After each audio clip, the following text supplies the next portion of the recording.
Welcome, ladies and gentlemen, to the Monastery, the open bar of the internet, the world's greatest shit show, and the place where we, the good brothers and sisters of this most holy of temples, seek enlightenment through the drunkest, craziest, and most batshit ways possible. I am your one and only gaming monk, better known as Mildra. Happy 4th of July, everybody. Or to my UK friends, just remember, it's only treason if you lose. Hello there, Hello there, Dragon. Hello there, Mario. And Chaos God Teachings. Welcome to the new party. And Hydra. Yes, thank you for the Happy Guns and Eagles Day. I hope you all have had a very nice 4th of July, and I hope you don't make the same mistake as that one fireworks company in San Fran where they let off all of the fireworks at once. And it was so bright it looked like daylight. Oh. And Chaos, we've got all manner. Just stay away from my stash. The last person who drank from that, they had to get a dip in cold water to get them out of it. Also ended up with the longest hangover ever. I don't tell people stay away from my stash to be greedy. I tell them that for their own safety. But I am back with a special affair. Obviously, this time of day I'd normally be doing the Valley of the Judge with Sig and Tabby, but since it's the 4th of July, I let them have the day off, because I knew they were going to be doing stuff for the festivities. And well, I already had my festivities because I have friends in Canada. And the fact that every July 1st I have the annual tradition of laughing at the New York Mets. Happy Bobby Bonilla Day, by the way. $1.2 million, and they still gotta pay that for 10 more years. But we're here to talk about the weird and wonderful world of Sword World with my guest, a newcomer into my monastery, a angel who somehow tried to get on my shoulder and missed. The good sister Enigmata Loon. How are you doing today? Hi, Mildred. It's so nice to be here. I'm having a great time already. How are you doing? I'm doing good. Tell you're having a good time just dying in the background with some of my jokes. I'm sorry, it was funny. Look, I also had a Canada Day. Mm-hmm. So I totally understand. And look, every year I seem to have the same tradition: laughing at the Toronto Maple Leafs. Real. And at this point, I'm like, does Toronto just have a humiliation fetish? Yeah, I think he does. I mean, it's been almost six. The last time they won a cup was in 1967, in the original Six era. Oh, what a losing streak. And what a losing streak right there. That'd be fine. There's plenty of teams that have legendary losing streaks. I mean, the Blues had one for decades. But the reason they're my whipping boy is every year I have to hear about how they're Canada's team and how they're gonna win the cup. I'm like, motherfucker, you have won two first rounds since the lockout in 2005. Correction, since the lockout ended in the mid-2000s. Look, I'm just saying, every gamble could be a win. You just have to keep gambling. I'm pretty sure. You just have to keep going. I'm pretty and sure. And you're going to win at some point. Yeah, it's just, I say this, look, every sport has my whipping boy. Yeah. Like for me, it's the Mets. Yeah, which means you're probably familiar with Bobby Bonilla Day as much as everyone else.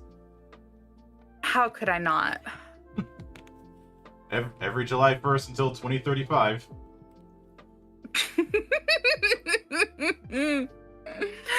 10 more years. And there's a guy named Super Captain Chris who has made a almost a career of making a roast video on the Mets every year for the last few years.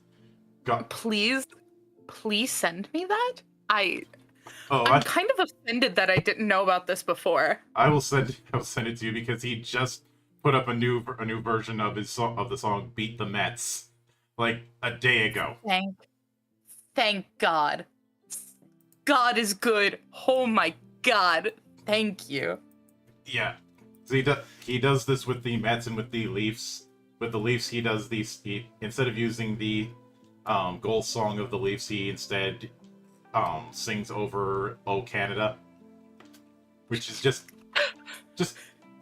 cinema. It's awesome. Yeah. Also, Hydra earlier said, "I trust you can imagine what would happen if a Hydra gets drunk." I can imagine. It's called The Legend of Susanoo O. You know, Susanoo O and Orochi.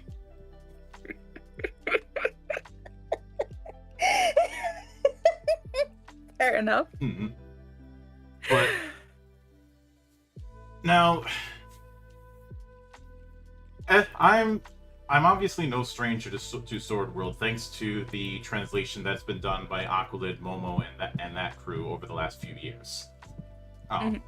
Started with translating 2.0, then 2.5, most recently a few translations for 1.0, along with other ones. There's more on the way, but there is a 6-month embargo that they have in play, where they don't release the translation that they do. They wait 6 months until after it released in Japan to release it public. Fair enough. Now, if you can show that you have a copy of the Japanese original, then you get it early. But I remember when I first met you on Voop, and we had a bit of back and forth on this. One of the big things to keep in mind with the Japanese TTRPG space, and some of the people in the monastery will be familiar with this fact, is that you cannot approach it the way you would other markets, especially in the West. I know that a lot of people put up the line between like Japanese RPGs and Western RPGs, which I have gone on record multiple times about why I fucking hate the term JRPG. We are brothers in arms. I also hate the term JRPG. I had to have a whole conversation with a friend of mine about like the backstory behind the term and why I'm not the biggest fan of it. You probably felt vindicated when Yoshi P had said that people in Japan saw the term as excluding. Yes. So did I. Did. I had gone one step further, and I said that some of the people who were throwing around that term, especially during the 7th generation, were a bit racist. Oh, 100%. I mean, 100%. Including Sessler, who, well, I know everybody dogpiles on Sessler nowadays, and I'm just sitting here going, "You must be new here." But, and I'll share it with you later. But I did a 9-minute video summarizing a 3-hour stream where I went into detail why I don't like that term. And this is not a new thing. I've been hating on that term for about 20 years. But awesome. When it comes to the Japanese role-playing games TTRPG scene is its own ecosystem. And I've seen articles talking about Sword World and saying that it is Japan's answer to D&D. This is not true. Not only is it not true, it's also highly, highly misleading. Like, as misleading as saying Gary Coleman is a taller version of Webster. I mean, you're technically correct, but you're still wrong. Yeah, like, the thing is, it's really hard to compare a game like Sword World to a game like D&D, especially from, even with my limited knowledge, just the baseline of knowledge, the completely separate dice systems that the two use are so different that you can't really compare it from even like a gameplay chance probability perspective. Like, the maths are completely different. There, in terms of the both of them. there's also the fact that you've probably heard this before, but D&D got its origins from the wargaming scene of the 1970s. This is nothing new. That wargaming scene birthed Chainmail. Chainmail birthed D&D. The rest is history. A lot of legal bullshit, but the rest is history. Yeah, and now we have Baldur's Gate 3. And but in Japan, the wargaming scene never took off. There's multiple reasons for that, like space being a premium. Nobody's going to be carrying around all those minis and all of that. But the tabletop games that did from the West that did break in early were games like GURPS, Traveler, and Call of Cthulhu. And by extension, when it comes to Call of Cthulhu, the family of basic role playing as a whole, as well as games like World of Darkness, because the real burst onto the scene stuff when it came to tabletop happened in the 90s. And Traveler was ahead of and a lot of it was through the computer gaming scene, and magazines like Dragon, no, not that Dragon, and Comptique, which is a portmanteau of computer and boutique, were as much computer gaming magazines as they were tabletop gaming ones. And one of the early things that came out of that was replays, which I'll get to that in a minute. But because of the fact that the wargaming scene and the historical simulation part of that never really settled in Japan, a game like D&D was not going to have as much of a chance. And there's been attempts to make inroads in the years since, but the problem was they took too long. The translation of for the longest time, the only D&D that was available was the Red Box, the OG Red Box. Given the time frame, it was probably the BECMI era Red Box instead of Basic and Expert or any of the other versions, because when I say first edition D&D, things get complicated because there's 5 different versions of first edition. One of these days I will have to do a video on it and probably use the chronologically confused title that the nerd used to use, because it gets complicated between different editions, different revisions, different editors. But BECMI is short for the more widespread, when they went national, 5-box set: Basic, Expert, Champions, Master, Immortal, covering 5 tiers of play. And AD&D for the longest time never got translated. When it did, which was a long and expensive process, Tunnels and Trolls by Flying Buffalo had already hit the scene and kind of stole its thunder. Since Tunnels and Trolls was a lighter game, only used D6s, and could be carried about without needing minis. Tunnels and Trolls used a 3d6 system, and became popular enough that there were Japanese-only exclusive expansions like Hyper Tunnels and Trolls that came about, which some people have attempted to translate. It's a work in progress. And now, for a lot of people, especially nowadays, there's this idea that Sword World was based on Record of Lodoss War, or one led to the other. And this has especially been perpetuated by that hour-long video that William SRD made about a month ago. That's not what happened. Both of them were made by Group SNE.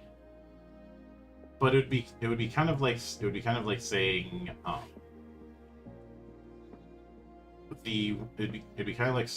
saying Xenogears and Final Fantasy VII were one leading to the other, just because they were both under the Squaresoft banner. That's kind of Yeah. what you're arguing at that point. Yeah, which is not fair to either series nor any developer whatsoever. The phrase I like to use is that does not match reality. Yeah. And now there was a Lodos RPG, but it wasn't Sword World for the longest time. Because Lodos, as you're probably aware, started out as replays. Replays being like a actual play series just in text form. They're often sold in the same category as light novels, which I think was what really helped TTRPGs take off. And when it came to event the popularity of Lodos through those replays, which those replays have been translated into English. What ended up happening was Group SNE approached TSR about trying to make Lodos an official D&D campaign setting. Now, the talks did not go through, and depending on who you ask, the story changes as to why. It was either a language barrier problem, TSR wasn't willing to play ball, or they just didn't answer their calls. Yeah. Given that we're dealing with TSR in the late 80s, I can believe that they would be dumb enough to do that because this was in the Lorraine Williams era. Nobody I've spoken to who ever worked at TSR has anything nice to say about Lorraine Williams. Fair enough. I'm sure that if I had a cup of tea with her, she'd be a nice lady. But she had no business running a game company because she was a fucking idiot. Yeah. I don't think she'd appreciate that if you had a cup of tea with her, but I've made my vows toward honesty. fair enough. But in my defense, one of the things she tried to push, even though everybody told her it would be a dumb idea, was moving D&D out of the hobby stores and into Sears catalogs. Interesting.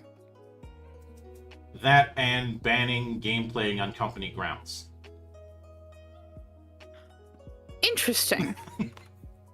Which is why settings like Spelljammer were a busted mess. Yeah, you can't really make a TTRPG without playtesting. If you can't playtest on company grounds, how do you make it good? And looking at some of the That's things, just... Mario says, or BattleTech and Red Skies. BattleTech's relationship in Japan is a complicated thing, and that is something I feel I need to. I'm gonna have to do a extensive amount of research, and also delve into certain companies in the process. Fuck you, Harmony Gold. That's not a controversial statement. Everybody hates Harmony Gold because of the legal bullshit that they've done that has pissed off multiple fan bases. Oh, I'm sure. That and the times that they've tried to expand, the times that they've tried to do their own thing with Robotech, they get booed out of the building. There was the Robotech 3000 thing they tried to do that never saw the light of day because when it showed up at ToyCon, the trailer got booed. Oh, that's rough. That's rough. There's not really much you can do to come back from that one, that's for sure. It was a case of I'll never financially recover from this. Yeah, as it tends to be. Regarding Sword World as a game, have you personally played a campaign of it, even just like a one shot or anything like that? Yeah, I've done several full campaigns. I did. Nice. One of them I did completely live streamed. That was the Aboard the Magic Railroad campaign. That was based on the Demon's Line campaign. And Idle and Mario, yeah. And I'm not just saying that. That was told to me by people at TSR, including the guy who spearheaded the SSI division. Is there a chat that you're reading off of that I can't see? I'm streaming on both YouTube and Twitch. Oh, I'm looking at the Twitch stream. Okay, let me take a look at the YouTube. Yeah. That definitely makes sense. Yeah. Okay.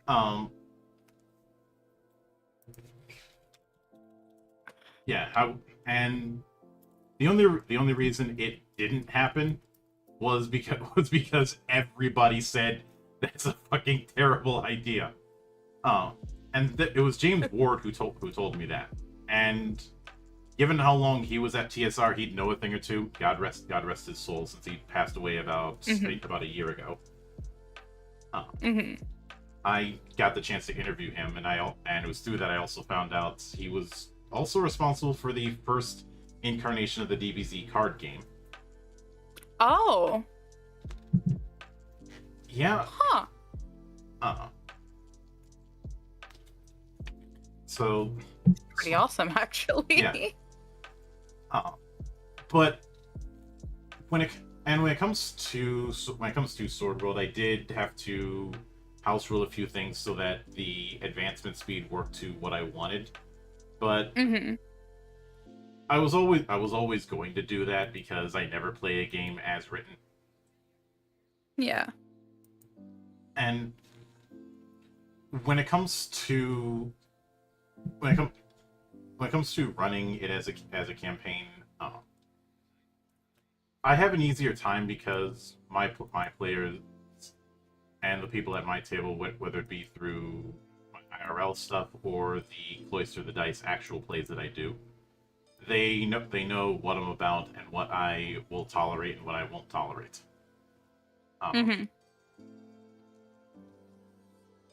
And Mario says, "Was this in the '80s?" Yeah. Funny thing is, back then, they had a Bible scholar on standby whenever somebody would show up to try and start some shit, which happened every time they were at conventions. That's awesome.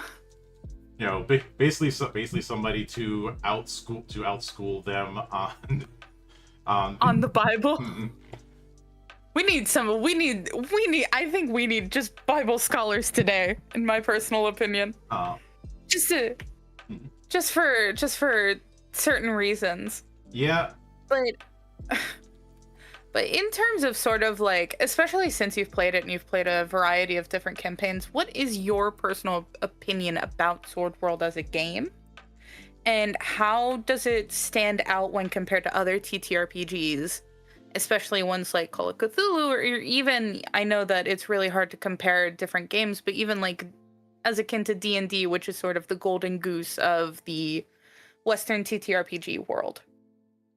Golden goose is laying rotten eggs these days, but I understand, but it's still making a lot of money. Given that Hasbro is still in the sell category, I guess it's not enough. Yeah. Especially since their little attempt to do their own virtual tabletop went down in flames 3 months ago. Did see that. That was really embarrassing. Yeah. I found out about it because some friends sent it to me and were basically pulling a did you know this was going to happen? Because during the OGL fiasco, I had said that their attempt at doing their own virtual tabletop was going to fail. Yeah. I didn't have any inside knowledge. I just didn't have confidence it was going to work because there already was a 5e dedicated virtual tabletop. There had been for about 2 years, Shard Tabletop. Yeah. And the virtual tabletop market was a very competitive, feature-rich affair, and I didn't think it was going to meet that floor.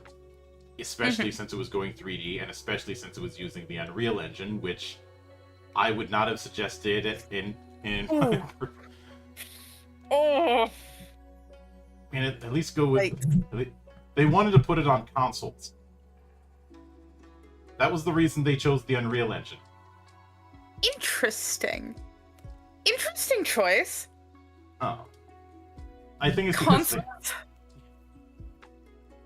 despite the fact that the elephant in the room question would be, why doesn't someone just play a D&D like video game like Divinity, Yeah. which has been on consoles for the longest time? Yeah. Oh. God, I still need to play Divinity. But I just had no confidence that there would be any demand for it. And Mm-hmm. then I found out that I figured it would at least come out and get slaughtered. I didn't think it would be canceled before it even got that chance. Yeah. Then I did a bit of digging because apparently I've become a journalist over the years, and I found out that there was a disagreement on who was getting coffee. To put it one way. Basically, there was disagreements on direction. Some people wanted it to be a virtual tabletop, and some wanted it to be a full-on standalone game. Mm-hmm. And, when you got two camps who aren't willing to see eye to eye, nobody wins. Yeah. Yeah, the project's dead in the water at that point. But there are a few key comparisons I can make, especially if people are going to make the D&D comparison. The first is the whole wishy-washiness that D&D does regarding whether or not it has a default setting, which has been a shit or get off the pot problem for decades, is not a problem with Sword World 1.0, 2.0, or 2.5. All of them have a defined setting that the entirety of the game is built around. In 1.0, it was Forcelia. In 2.0, it is Raxia. 2.0 and 2.5 take place on different continents. 2.0 on the Terrastier continent, and 2.5 on the Ulflame continent. You could kind of think of this whole continent thing as akin to the different regions that show up with each new Pokemon gen. Yeah. And because of the fact that it's laser focused on that, you don't really have that issue about what style of fantasy it's going for because everything is consistent. 1.0 has a very sword and sorcery approach, not far removed from Robert E. Howard, which makes sense since Ryo Mizuno was heavily involved, and one of his big inspirations was Conan. Yeah.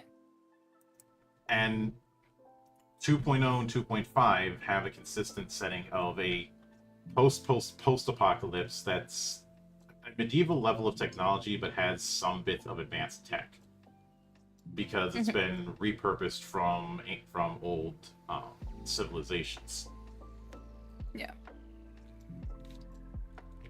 I'd say the other major thing is the fact that multiclassing is far more heavily encouraged in the multiclassing in the traditional sense. It's like, even in early D&Ds, multiclassing was something that you could do, but there were so many hurdles around it, not as many people did it.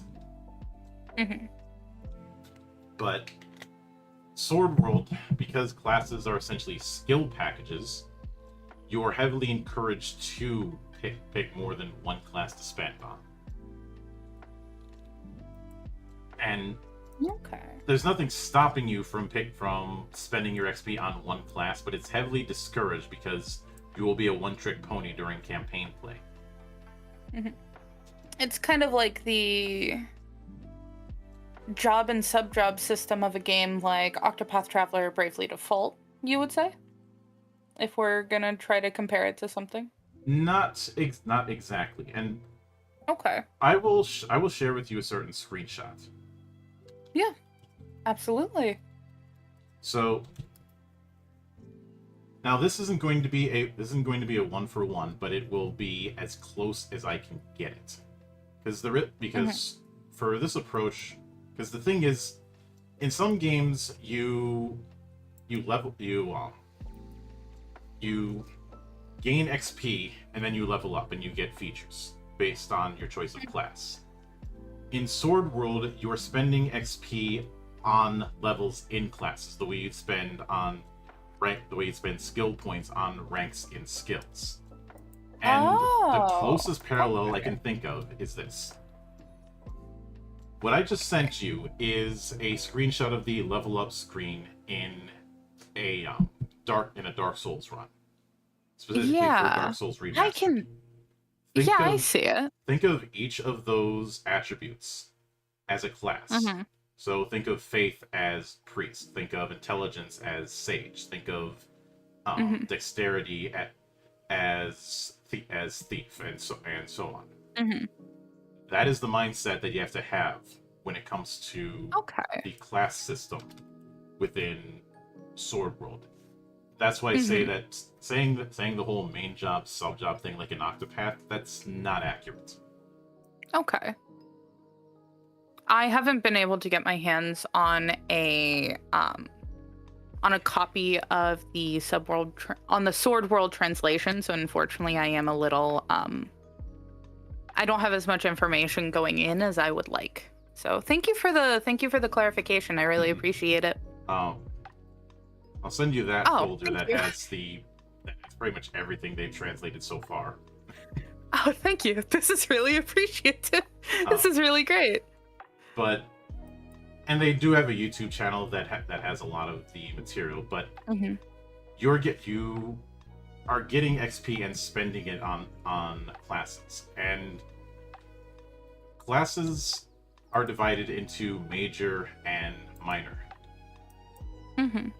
Major classes are more impactful but cost more XP.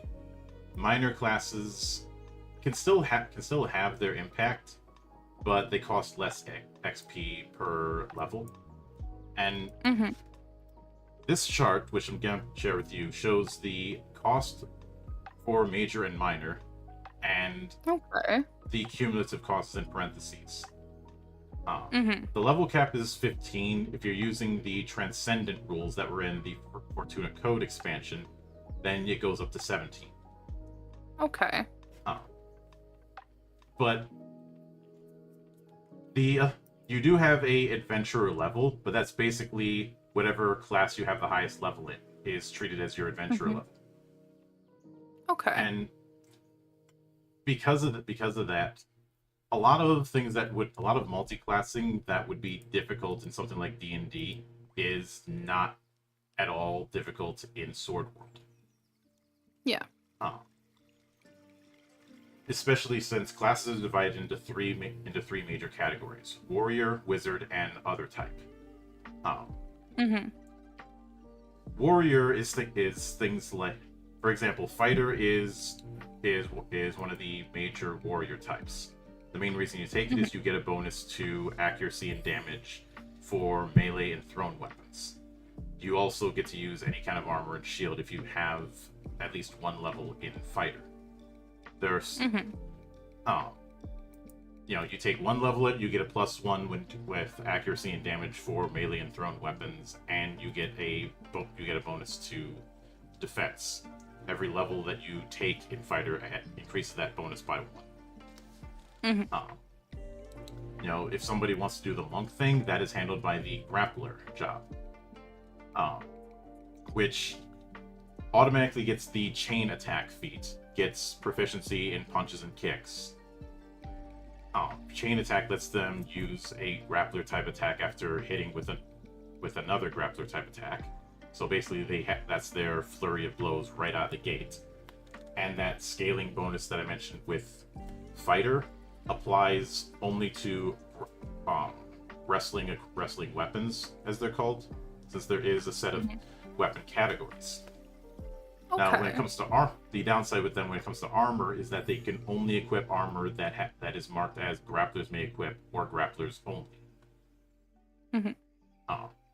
They also get throw as an exclusive attack. And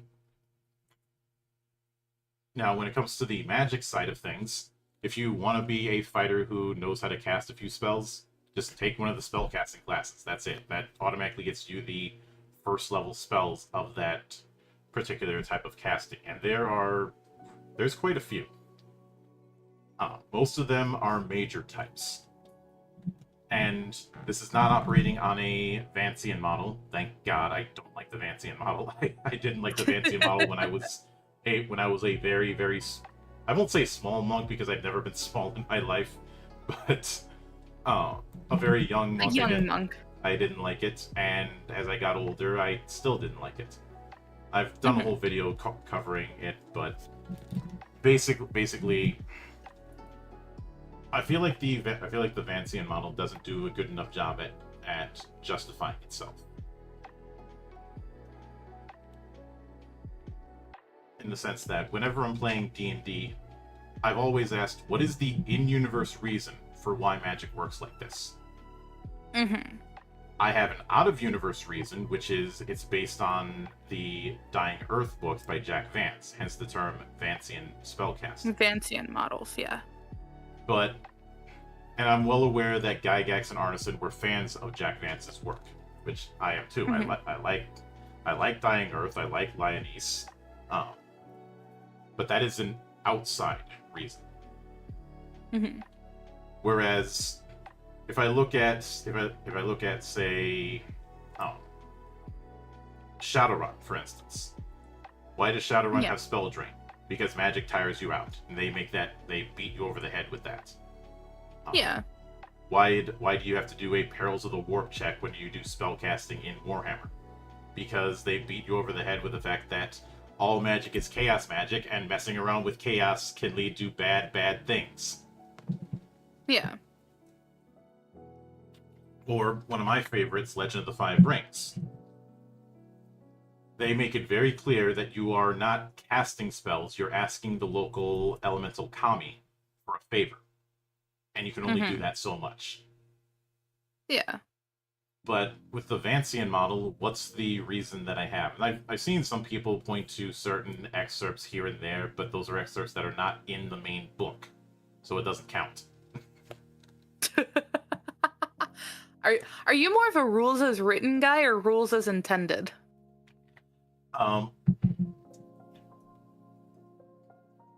Either or both. It really depends on context. But I liken it to this. A long time ago, I had a blog where I covered movies, and at one point, I ended up roasting The Hunger Games alive. I had a few people saying, "Oh, it makes sense if you read the book," and I'm like, "I'm not reading the book. They should have put that in the movie." I'm watching the movie. Yeah. If I'm reviewing the book, I will say so, which I'm not doing here. I was reviewing the movie. Yeah. Yes, I always think of movie adaptations as more supplemental to the book, or a book is like required reading, unless it's the Percy Jackson movie, in which case I like to pretend that it doesn't exist. Yeah. The only nice thing I will say about the Percy Jackson movies is giving Nathan Fillion a job. Very true. I think Logan Lerman was perfect casting. That's about it. Yeah, and Adam Copeland as Ares is She was also excellent. Yeah. Which he went from being a Viking to being a Greek god. Make of that what you will. As you do. But when it comes to each, instead this goes with an MP system, which most people are going to use, and I think it's because it's going to make the most sense, as opposed to a Vancian model, you could do it until you get tired thing, but given that most people are going to be familiar with an MP system in general, there's no reason to rock the boat. Yeah. But if you take Sorcerer, and you already have a level in Fighter, well, you now have proficiency in melee and thrown weapons, and you can cast True Speech magic at first level.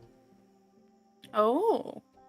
You get every level in a magic casting class also adds to the stat called Magic Power, which is kind of the attack stat or accuracy stat for spells, especially spells that are going to be on the offense, and a lot of true speech magic is on the offense.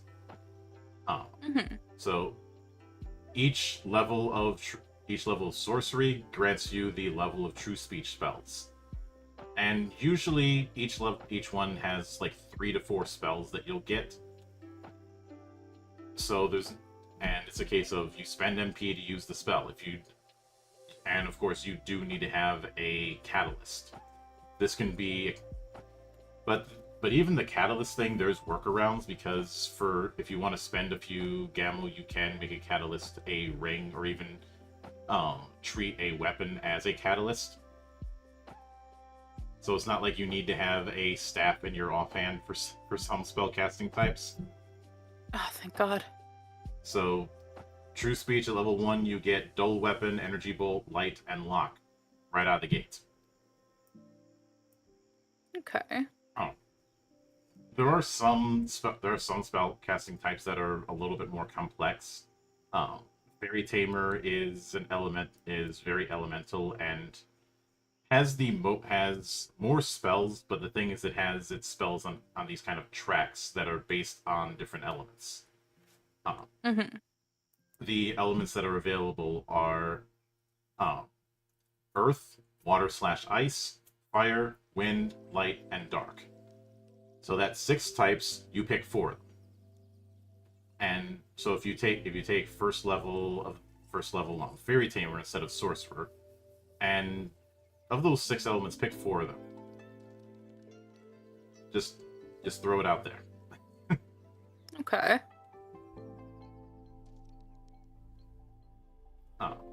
Oh, were you asking me to pick 6 elements? Oh, okay. Pick 4 out of those 6.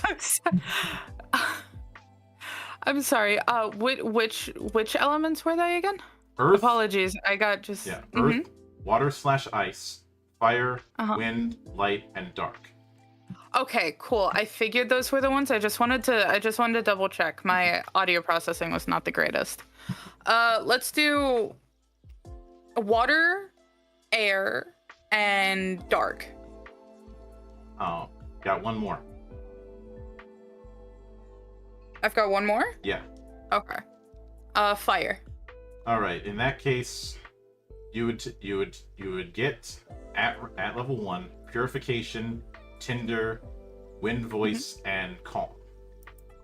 Okay. And because you have 1 level in Fairy Tamer, you get the first rank of those elements. And at the start of a new day, you can readjust which elements you pick. You also would get the basic track of spells, which at level 1 you would get Fairy Wish. And there are ways to mess around with this, like different types of patterns that can give you a boost to your effects, if at the cost of you get less elements, or choosing the all systems pattern, which gives you the chaos spells, but that has some very significant drawbacks. Such as? Namely the fact that a lot of these spells you can get if you take that pattern, you would get all 6 spells, all 6 elements, but the rolls for them are penalized. Oh, okay. And I'll just go from top to bottom when it comes to the classes, just to kind of give a feel. When it comes to the warrior classes, one of the more recent additions is Battle Dancer, which can kind of be thought as this middle ground between some of the other melee fighter kind of classes. I've described as what would happen if the fighter and grappler hate fucked and had an equally hateful baby. I like it. I like it. They have the weapon proficiencies of both fighters and grapplers, so they can equip melee and thrown weapons as well as wrestling weapons. And as an aside, I do like the fact that the monk equivalent has its own weapon category. With That's armor, actually kind of awesome. yeah, with armor they have the same armor proficiency as grapplers, but at the start they get one bonus combat feat from a short list. Things like decoy attack, repeated strike, power strike, shadow step if they're a vagrant, and a few others. And there's also, unlike fighters, they can't equip shields. So that's kind of why I call them this middle ground between the fighter and grappler. Yeah. Now, Fencer, which is the only warrior type that's a minor class, one of the two that's a minor class. The main reason people take Fencer is that it gives you a it gives you an expanded crit range. So you crit on an 11 or a 12 instead of just a straight up boxcar. Oh, okay. And I should note criticals can happen in both attacks and damage because of the fact that no matter your weapon, you're still rolling 2d6. You're rolling it on what's known as a power table. Every weapon and every spell has this. They'll have a power rating, and then you roll that to determine bonus damage based in addition to what your base damage is.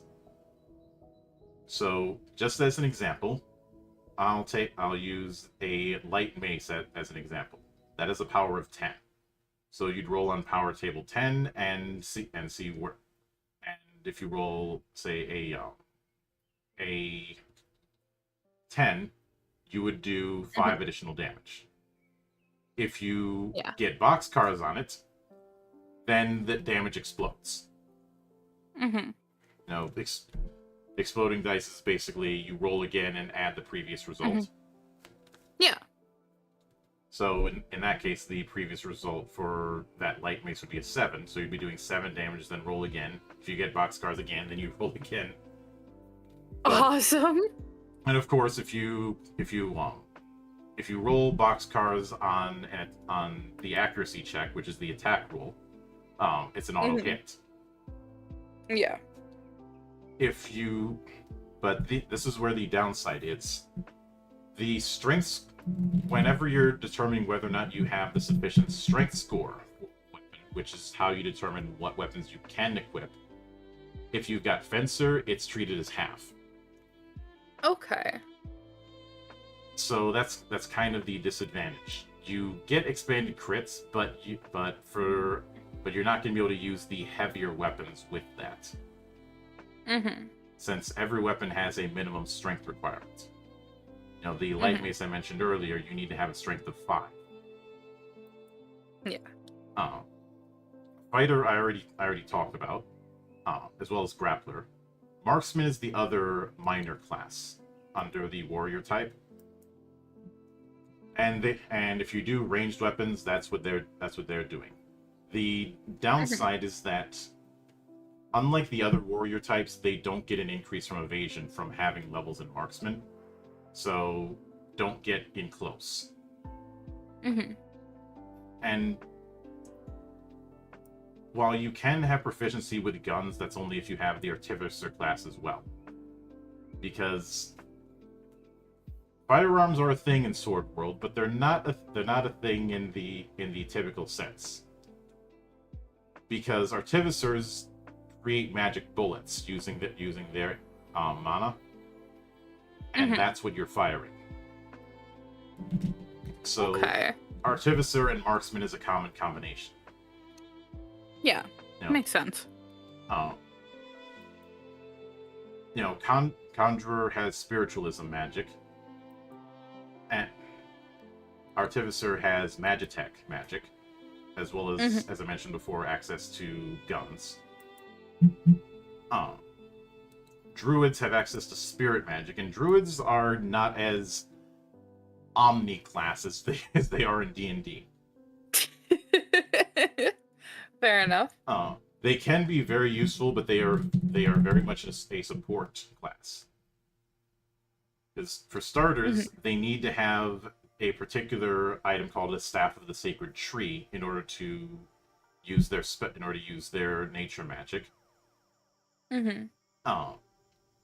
And certain spells are referred to as symbolic lore spells, which, in order for them to be used, the ally who would be the target needs to have an item called a Symbol of Beneficence. On the plus Okay. side, if they've got that item, they don't have to be in the normal targeting zone in order to benefit from that spell. As long as they've got the item, which, think of it like a charm that they can cast onto. I already mentioned Fairy Tamer, and Fairy Tamers usually have specific gemstones for holding fairies, which leads to a few Pokemon jokes that have been made at their expense. Oh, I'm sure. Especially since one of their basic spells is different tiers of Summon Fairy. But the idea with Fairy Tamers is that they're giving magic to fairies to perform some sort of task.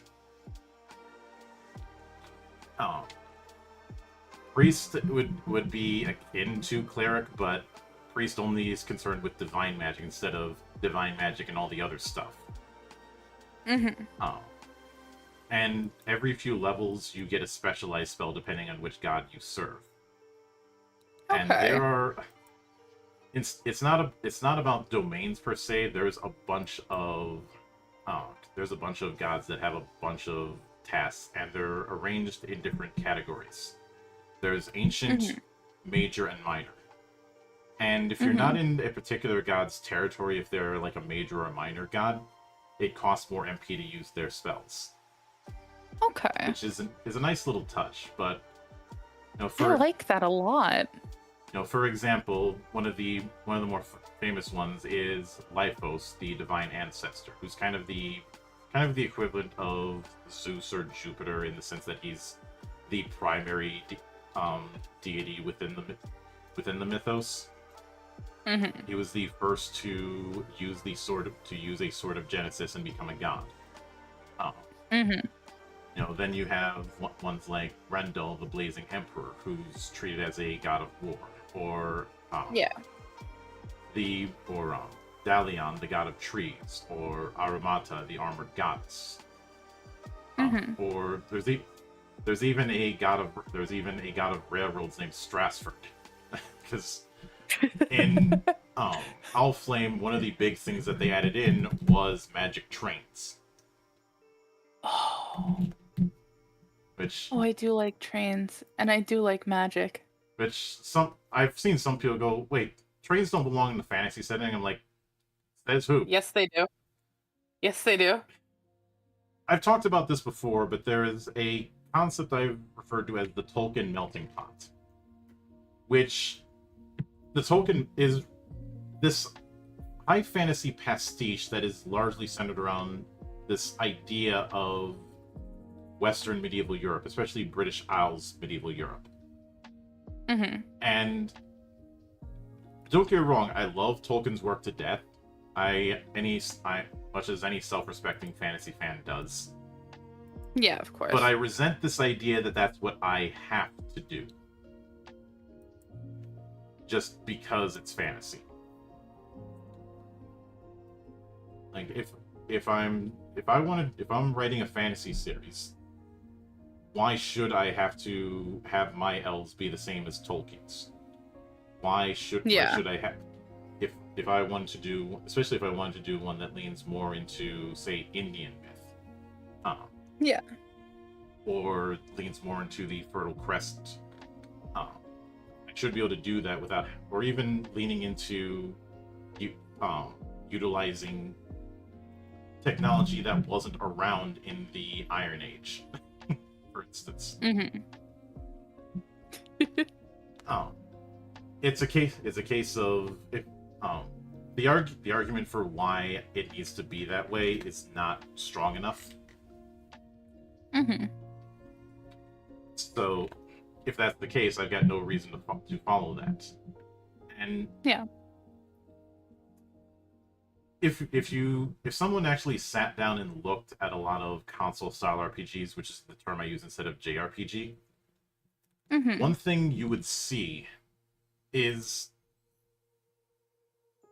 the fact that a lot of games don't really follow that particular medieval high fantasy as much as people think.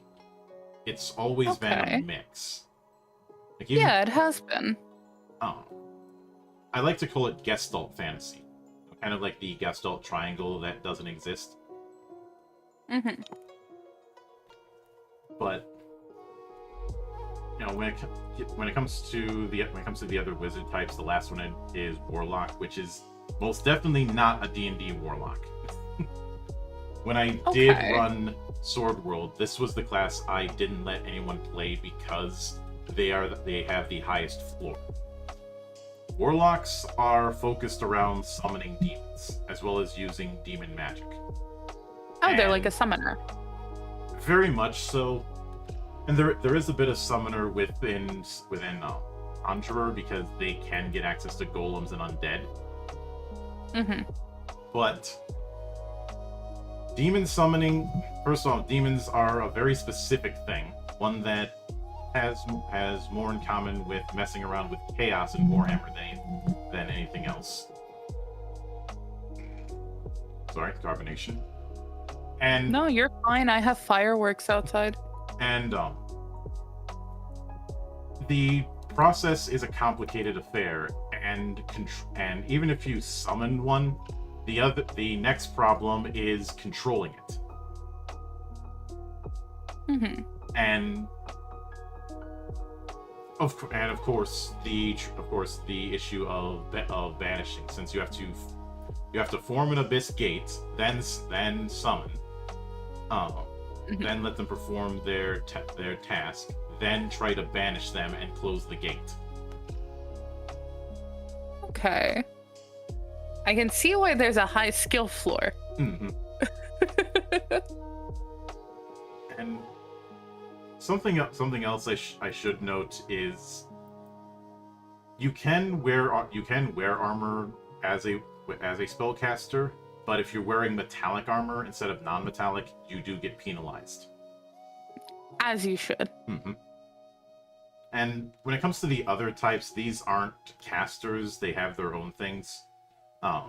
Alchemist is able to convert either monster parts or just into what's known as prima materia cards. There are 5 types in 4 categories, and they use these for evocations. Instead of spending MP, they spend those cards on evocations.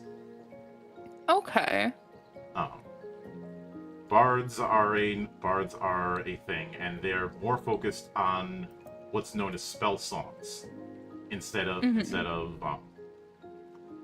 quasi divine magic. Yeah. Spell songs generate a resource called rhythm, and that rhythm is spent on maneuvers known as finales. Spell songs do support. Finales are direct attacks. Each one of them requiring a certain amount of rhythm of one of the 3 types of rhythm. Okay.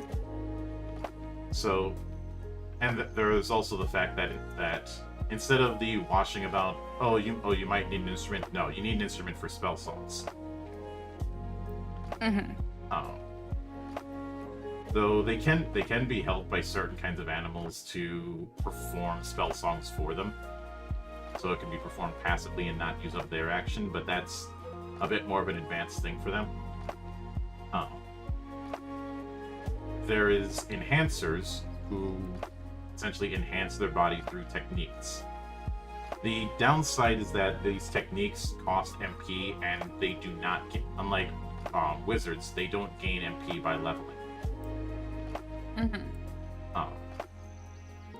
There's geomancers who, I'd say geomancers are more akin to the geomancer the idea of the territory control geomancer you might see in some FFs, even if it's not a 1-to-1. Mm-hmm. Because the idea is they deploy a device called a geograph, and that geograph generates chi. That chi is spent on aspects, and there are three types of aspects and 3 types of chi: heavenly, earthly, and spirit. The catch is that what they essentially create a territory around themselves where they're able to mess around with the rules.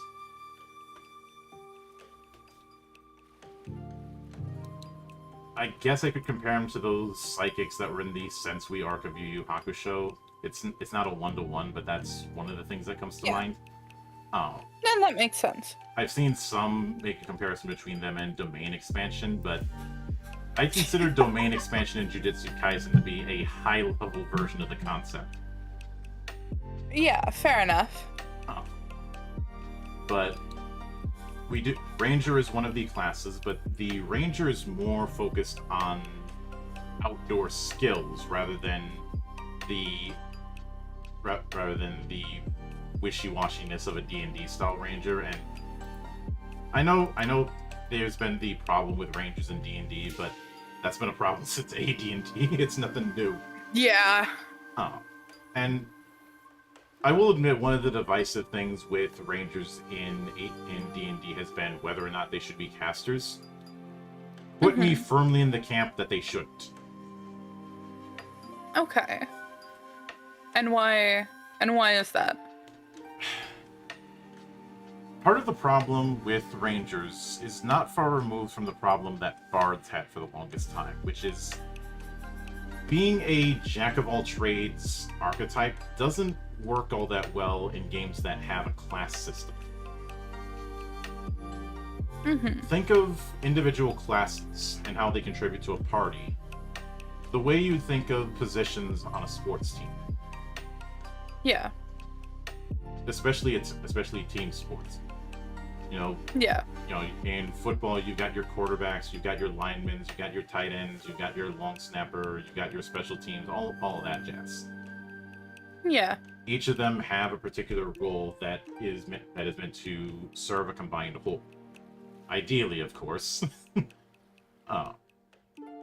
There are innumerable ways to screw this up, but when you have that kind of approach, a jack of all trades doesn't quite work. I know some may say a quarterback is a jack of all trades, but it really isn't. If anything, it's a flex position, but that's getting into the weeds. Yeah. The problem with one of the early problems with the Ranger was not being able to use heavier armor with how armor class worked back then. Meant they would be very, very squishy, and yet they were supposed to be a martial character. The Ranger in Sword World is mostly focused on the outdoorsy activities, the foraging, living off the land, that kind of thing. Yeah. The other problem is it's kind of hard to have a outdoorsy kind of character when most of the modules at the time had you in dungeons. Because the game is called Dungeons and Dragons. Yeah. This is also the reason the Cavalier class didn't last long until Pathfinder brought it back. They didn't call it Cavalier, Cavalier.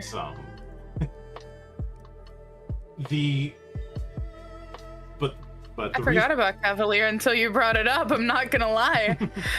But the reason why I say Rangers shouldn't be casters is the reasoning for them being casters was always weak. When I think of the character in fiction that I think of as a representative of what a Ranger should be is not Legolas. It's Rambo. Specifically Rambo in First Blood. I can see it. I could also say Solid Snake circa Snake Eater. Oh, interesting. Okay. Like, I'm not disagreeing with you. I never thought about it that way, and that's quite fascinating to me, honestly. Yeah. The idea with them being spellcasters is they've picked up a bunch of tricks, but the problem is there's the elephant in the room of the druid can do all of that and then some in D&D. Yeah. Of course, that's a prop. The druid ends up stepping on a lot of people's toes. That's why Codzilla was a thing. But the big thing that the ranger can do in Sword World is that they are more effective with using herb type of items. Herbs, potions, and certain herbs, potions, chemicals get a bonus when a ranger is using them. And it's funny you mentioned Cavalier because one of the other minor jobs in the other type is Rider. Oh. Which is very much built around that Born in the Saddle character. They can control mounts with one hand. They can use their own riding stunts. And they can rent mounts from Riders Guild or purchase mounts. They can, as well as boost those mounts with special equipment. And mounts don't have to be animals. There are animal type mounts that go all the way up to sky whales. Awesome. And you're gonna need to be 10 levels in Rider to get it, but it is an option. Or things like giant centipedes. Yeah. Or a Dinos, which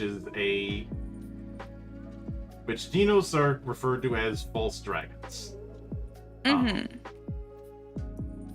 They're, I guess I could say they're like a Komodo dragon on steroids. Yeah, that I can see it. Also has cold breath. But there's also mythical beast mounts, which the highest of that is a lesser dragon. Awesome. And yes, a Pegasus is one of them, as well as a Emerald Raccoon. Hello? Yeah, Emerald Raccoon. You'd need Rider level 6 to get it, but it is an option. That's kind of fire though. Yeah. In terms of a rider subclass, now this is kind of a silly, let's see if we can bend the rules for a second. As a rider, if you have a high enough level in the rider class, in the rider like mini class, would you be able to ride another player and make an attack off of that? No, you can only do it on mounts. Damn it. Okay. That's fair. That would be extremely funny, but I figured that would be the case. Yeah. Figured I'd ask though. Although there is also the option of Magitech mounts. So if you want to, which does include mana bikes, if you want to take that approach. Oh my god. And anybody could ride one. It's just that if you have levels in Rider, you can do more things out of it, including That's awesome. the fact that, for example, the basic monobike, if you have the unique skill release stunt, you can use a grenade launcher with them. Holy shit. Oh, sorry. I'm not Nope. sure how you felt about. I'm perfectly fine with cursing. I do it all the time. Okay, cool. I wasn't 100% sure how you felt about it, so I wanted to err on the side of caution. Yeah. That was just my actual genuine reaction. But the highest rank of mount on the Magitech side of things for riders is the variable mobility exoskeleton. The mech? Yeah, it is The mech? think of it like those mech/bikes that were in Mospita. Oh, okay. Because they can transform into a monobike form. That is sick. That's sick. Now, it's not going to be easy to get because the minimum level for the thing is 12 out of 15. Of course. But it is an option, and the Sword World translation team did bring that up for a Iron Man build. Okay, that would be kind of cool, actually. But there's the Sage as well, which is a minor class. The big thing with the Sage is the knowledge skill monkey. They were they they kind of were the third wheel in Sword World 1.0. In 2.0, they are the ones who can take advantage of monster knowledge, which every monster has a monster knowledge DC, or essentially target number. If you meet that, then you can determine what kind of monster it is. If you meet it by a higher threshold, you can expose its weakness. If you expose its weakness, then if the attacks that target it do a certain type of damage, then it does more damage, or it just has a boost to accuracy checks against it. Oh, it's kind of like when you use scan in Bravely Default. You can figure out like the HP, you can figure out the weaknesses and everything like that. Okay. There's also scouts, which are akin to rogues, especially in the sense that a lot of the thief stuff that can be done is handled by scout. But you do get penalized if you're not using those skills without scout tools. Of course. And there's also tactician. Tactician is kind of like the warlord in D&D 4th. I know some people say the battle master is a successor to that in 5th. It isn't. In fact, especially, and this is something I am salty about with 5th edition design, because I was a tester early on. Oh, you were? Yeah. Early on, there was a maneuver system that all the martial classes had. The idea being, you had a set of maneuver dice that you could spend on maneuvers or spend to boost an attack. Okay. And these maneuver dice would be treated kind of like lands in Magic the Gathering. You use them, you get them back at the start of your next turn. Okay. Every martial class had a set of maneuvers, kind of like a spell list. And things like Flurry of Blows was a maneuver, Bull Rush was a maneuver, etc., etc. And you could spend maneuver, and those maneuvers ended up being folded into just stuff for the Battle Master. I felt that was a massive case of missing the point.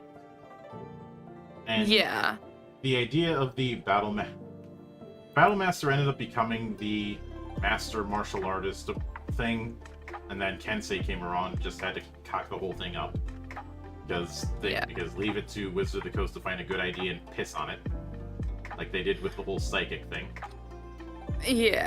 But I've never been a fan of Battle Master in D&D personally, especially not in 5e.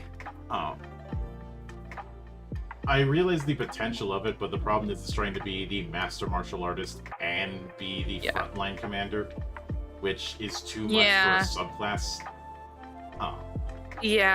This is the problem when you try and make everything a subclass instead of realizing some things need their own class. And Warlord was a class in 4th edition.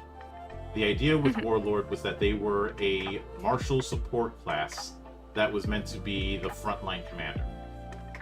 A popular saying was, a barbarian hits you with his axe, a warlord hits you with his barbarian. Makes sense. Because what they could do a lot was essentially weaponize the action economy to give their allies other actions after certain setups. Like do a certain strike, and if a ally was within range, they would get a free attack. Was a common thing with them. Wait, that's so cool. Why isn't that in 5e? It is in the third party end of things, not in the first party. Of course. Because the third party is where the real fun happens, anyways. But fair enough. The tactician, is in that same vein. I liken it to the fact that they're not the person they're the person who's meant to be the commander who is leading from the front. The kind of squad commander archetype. You know, like your squad commander in say Republic Commando, which is a really damn good game, by the way. Or any main character you play in a squad-based shooter. that is what the warlord is supposed to be, and that's kind of what the tactician is as well. Yeah. The approach with tacticians is, first off, they require a focus known as the strategist insignia, and they have two types of special actions they can do: stratagems and maneuvers. And this is kind of on a builder-spender approach. Stratagems are essentially passive bonuses that are granted to allies within the tactician's range. Though I do like a note that allies can't benefit from stratagems if they don't share a language with you. Oh. And tacticians are not affected by their own stratagems. They're essentially buffs. One of the first ones you can get is, say, Defiant Stand, which just grants bonuses to either fortitude or willpower. Yeah. But the other part with stratagems is that they generate a resource called Edge. Edge is used on maneuvers, which are buffs that the tactician can grant themselves. Okay. So you can kind of see the loop here. Yeah, I can see the gameplay loop, and it's a fascinating one. And keep in mind, all of the other types are all minor type classes. And it is heavily encouraged to have a primary, secondary, and tertiary class when building characters. And this is a fun thing that a lot of Japanese tabletop has, where they'll have a set of pre-gen archetypes but not named characters as the easy creation part of things. Okay. And one of the examples is the standard human warrior. It is adventure level 2. You are rarely, if ever, going to see a character that's adventure level 1 starting out. But it has 2 levels in fighter, 1 in scout, and 1 in ranger. Yeah. So its main weapon is a bastard sword, which has 2 stat lines, one for when wielding one-handed and one for two-handed. And that is a common thing with a lot of one-hand or two-hand weapons, the hand-and-a-half kind of weapons. The difference between the two is two-handed has a higher roll on the power table, but you got to use it two-handed, so you're not using a shield. And in that same vein, I should note that armor and shields will mostly boost defense, basically soak, damage reduction. Yeah. Some of them will boost evasion as well, but they're in the minimum, and most of them are for the grappler. The grappler prioritizes not getting hit rather than tanking hits. Of course. Same thing goes with the battle dancer. But because of that, you essentially have a kind of multi-class right at character creation. Another one is the elf priest swordmaster, which has 2 levels in priest, specifically of Lifos, 1 in fencer and 1 in sage. And every odd adventure level, you get a combat feat. For the fighter I mentioned earlier, they get Power Strike 1. The Swordmaster I mentioned earlier has Metamagic targets. Metamagic is something that you can do with any spell. The catch is that for each metamagic you apply, you multiply the MP cost. Okay. So, but there's no upper limit to how many times you can apply that metamagic. It's just the more you do it, the more you're paying. Yeah, of course. In terms of newer TTRPG players or people who are just sort of starting out, do you think that Sword World would be easy to pick up for people who are either newer or this might be their first TTRPG? To be honest, I would say yes. Having Okay. having the pre-gens available certainly makes things easy. There are plenty of there is a full starter set that has been made available. There's also the fact that a lot of the modules can even be played solo.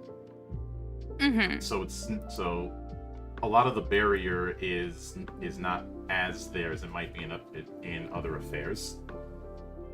But Okay. I'd say one of the big things is that there are not as many Monty Cook kind of traps. He doesn't do this as much as he used to, but back in the day, Monty Cook had a very ivory tower attitude, and he got called out for it a lot. He had said system mastery should be encouraged and system ignorance should be punished. And Yeah. when it comes to when it comes to that, I vehemently disagree with that because, as Stan Lee once said, every comic is someone's first. And I think that can apply to role-playing games as well. But Yeah. the reason why I think Sword World would be an easier one for people to pick up is because its aesthetic is far closer to console-style RPGs, which there's already going to be a kind of cultural osmosis about. Yeah. Especially given the numerous types of fantasy anime we've been exposed to over the years. Yeah, of course. Since it is taking that kind of approach, they don't have to put a round peg in a square hole, and Yeah. already having things like MP and the like make things easier. Mhm. I'd say the only potential hurdle is the way classes are handled, but that's a hurdle that can be overcome pretty easily once somebody understands how it works and it realizes, wait, I don't have to pick one class and stick to it. Mm-hmm. Uh, Plus, using just 2d6 is going to mean that there's a much easier barrier to entry, since they don't need the full set. And when it comes to the way combat works, a full grid combat map is not necessary. Yeah. Sword World has three, especially in 2.0 and 2.5, has three types of combat systems that you can pick from: simplified, standard, and advanced. Simplified just has a front row and back row, a frontline and reserve section, and that's all you need to worry about. There is also the fact that even though you have everybody roll for initiative, it is a side-based thing based on which side had had someone with a higher result. Yeah. So you have everybody roll initiative, you compare the highest individual result with both sides, and that determines which side goes first, not individual. Mm-hmm. Which I think will smooth things along much more easily, since we have a lot of board and card games that focus more on sides than individuals. Mm-hmm. Plus, there's already plenty of narrativist games that rely on what's known as popcorn initiative. Mm-hmm. But standard combat, I'd say, has people on a kind of flat plane. And I guess the best comparison I can make is to think of the more classic games in the Tales of series as Oh an analog. God, I love the Tales series. Oh, beloveds. So, especially games like Symphonia, Vesperia, games where they didn't fully go into full 3D movement yet. Yeah. Even Tales of Graces to a certain extent, which I'm only bringing that up because I think Tales of Graces got more shit than it deserved. Yeah. Fair enough. Unless you're talking the Wii version. In that case, I'm not going to defend that. the Wii version was a buggy Fair. mess. That's the reason that one didn't come to the States, but even Grace's F got shit. Yeah, I do remember. I do remember when Grace's F came over and everyone was like, "What is this? This is terrible." And I'm just sitting there like, "Yeah, it's bad, but Tails is cool." I like Grace's F. I liked that they took the title system and made a whole set of mechanics about it. I liked that it had a larger emphasis on mobility and positioning. Mm-hmm. I liked that combat wasn't just a bum rush. That's a problem I've had for years. And I liked that instead of using an MP system, which I wasn't all that fond of, it brought back the CC mechanic from Tales of Destiny. Mm-hmm. But standard combat ends up working that way. Not directly, but that's the closest equivalent I can come to. I've also seen people compare it to the way a 2D fighter works, which is certainly close. I just think using Tails is a closer case. Yeah. And advanced combat isn't necessarily grid combat. It's more like the freeform combat you would see in a full-on miniature war game. Mm-hmm. One where skirmish zones are far more important. It's less focused on doing grid combat than doing these more abstract forms. And for people who only know D&D, the approaches to combat might be a bit of a hurdle, but those are the only two major hurdles I can think of, and those are easily dealt with with a GM who knows what they're doing. Mm-hmm. I usually recommend people go with simplified combat on their first go. Yeah. I also think that how easy someone's going to be able to get in with Sword World is going to be dependent on how much D20 brain rot they have. Yeah. If they assume that the way D&D does it is the way that TTRPGs are supposed to do it by default, they're gonna have a really hard time. Yeah, they're gonna have a harder time. Whereas if somebody's a Final Fantasy or a Tales of or a Disgaea fan or just a fan of console style RPGs, and they're coming into this, they'll have an easier time. Yeah, makes sense. And I'd say even with those hurdles, I don't think that those hurdles are as insurmountable as hurdles I've seen with other games. Yeah. I'd certainly have an easier time recommending this than I would, say, Hero System, which has so many traps.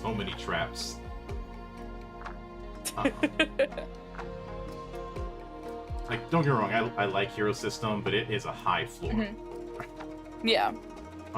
Same thing goes No, with I totally GURPS. get it.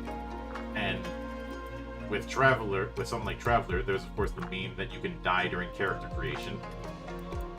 What? Yeah. Traveler uses a life path system during character creation, and it is a game of chicken. You can, you can do another event roll with that. You can always do one more event roll with that life path system. But every time you do that, you run the risk of rolling snake eyes and dying. Oh my god, you do die during character creation. Mm-hmm. That's kind of fucking awesome. Yeah. It's kind of awesome, I'm not even gonna lie. It's really funny. Yeah, and I've defended it because of the fact that at any point you can back off. Yeah. You can always, after you've made your initial life path, you can always back off. If you want to pursue more careers, you can get more benefits from that, but you're also advancing in age as you do it, and there's the risk that you roll badly on the event table. Yeah. But something that I enjoy is game of chicken kind of rule systems. Where you want to keep pushing it, you can, but if it goes bad for you, it's your own damn fault. It is your own fault, yeah. But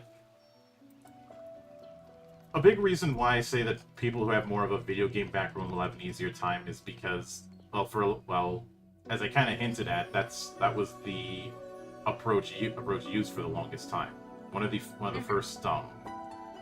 first Japanese-made TTRPGs was an adaptation of the Wizardry games, Yeah. and the Lodos Companion, which was the Lodos RPG that was made when TSR wanted to get the lawyers out, was very much built for people who had more of a video game background. Mm-hmm. And I don't think there's anything wrong with designing with that in mind. Yeah. I could say the only real hurdle that is going to happen regardless is with items, but even that has already been addressed because there was an expansion in 2.5 called the Character Building. And in that you have a more guided, almost life path-like take on character creation, as well as suggested equipment based on certain archetypes. These archetypes aren't classes, but kind of build styles that you could do. And those categories are Warrior, Spy, Remote Support, and Magic Warrior. And each of them sound all really, really fun. And each of them has subtypes. Like the Sworder and the Boxer under the Warrior category. The Spy just has one type. Remote Support has a lot of the casters. And Magic Warrior has Magic Warrior, Magic Sworder, and Artificer. Okay. And it also has a little short manga for character creation, which definitely helps. If anything, that also. And if anything, I'd say presenting character creation as a manga or as a comic is something more games should do. If I had the budget, I would do it for my own game. I think it also makes sense, especially with a lot of people coming into TTRPGs, and you can even see it in the West through like Critical Role or Dimension 20, like actual plays, whereas in Japan they would be doing, if they're coming into Sword World, it would be through replays, like we had talked about before. It would just sort of ease them into the change in format, if you would say. Yeah. If I'm being honest, I have had some very strong questions about the ability of actual plays like Critical Role, like Dimension 20, as a way to get people into TTRPGs. Yeah. And a big reason I say that is a lot of those actual plays are not willing to share their notes. Yeah. And to illustrate the be the change you wish to see, there's a whole character building tutorial video that the Guided by Cardia YouTube channel has, and while it's going to take a while for it to be done for my own project, that is something that is in the works. Is putting up tutorial videos on this kind of thing, because my big goal is I want as many people playing as many different games as I can, and I want to help that process along as much as I can. And I feel like a lot of people don't think about this because they do not consider the outside looking in perspective. I have tried to do that. A lot of people, when they're approaching TTRPGs, they're still looking at it in a very insular manner, as if the only people that they are concerned with are people who are already familiar with tabletop games. But that leads to ivory tower thinking. Yeah. And when you have an ivory tower, eventually you end up with a stagnating audience. Yeah. But You kind of forget that people are coming into this for the first time, and as such, are not going to understand things that you take for granted. Hmm. You know, sort of like overestimating the baseline of knowledge. Yeah. And I'd say something else that certainly happens, and I'm sending a set of images to you to kind of illustrate what I meant by character creation as a short manga. Oh my gosh, you weren't kidding. It is just a short manga. Hmm. Oh, this is so cute. But something else I think definitely helps is, again, Sword World has a setting.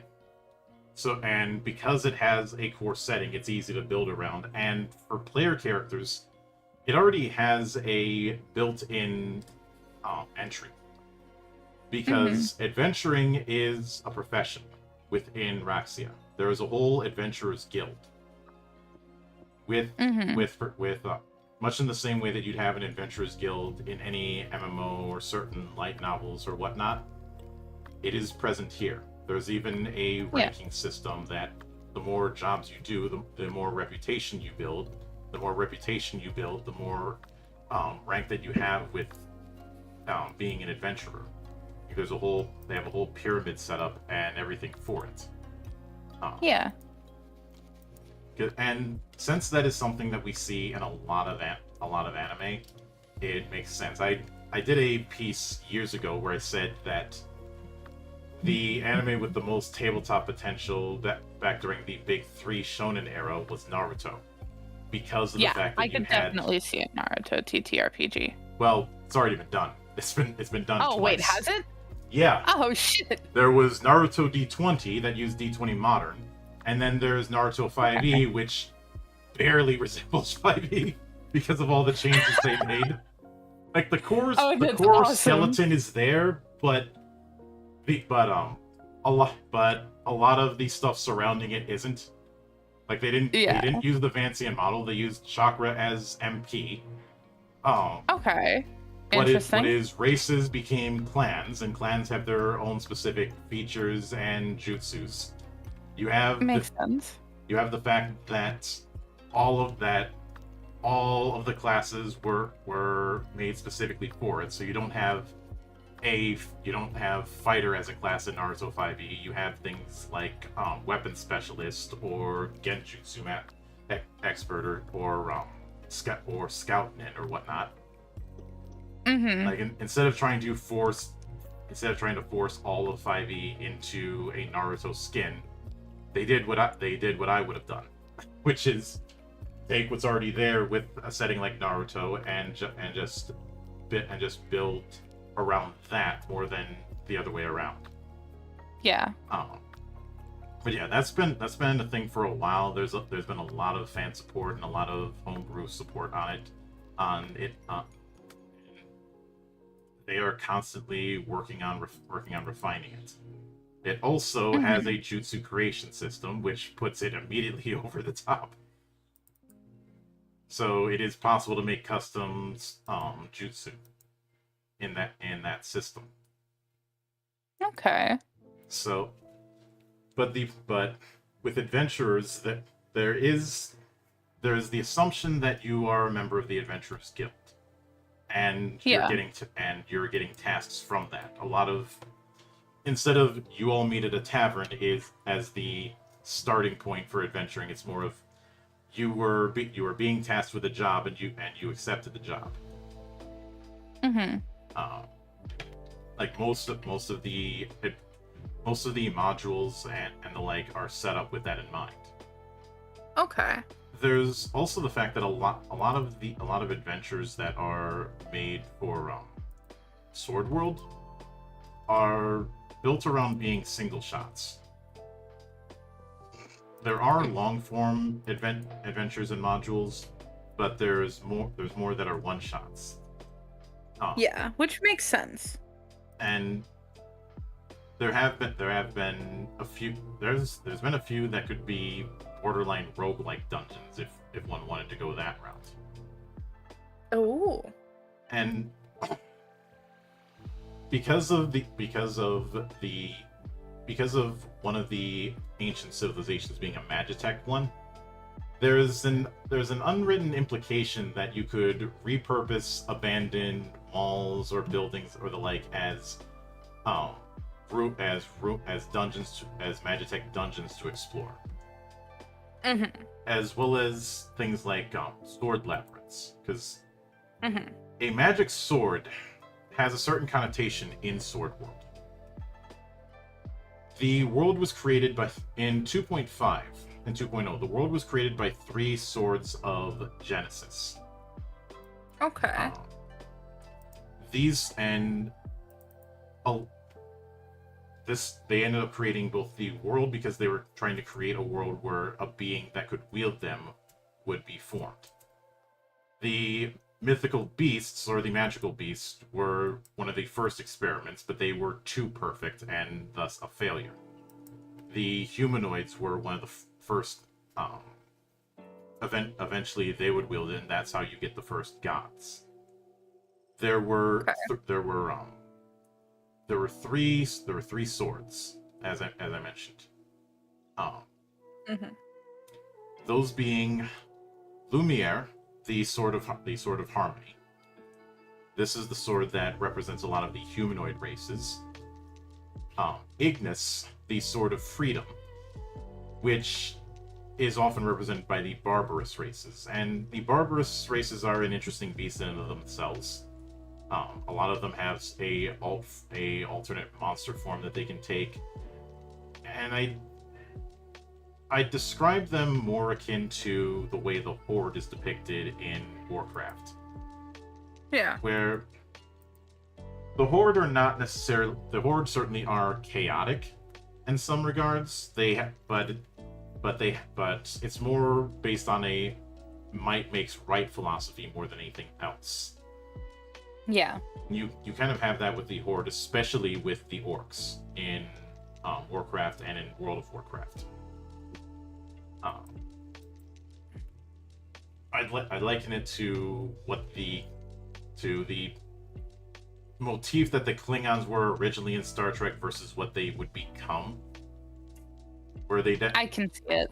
Where I suppose another example, if you've played Mass Effect, think of the Krogan.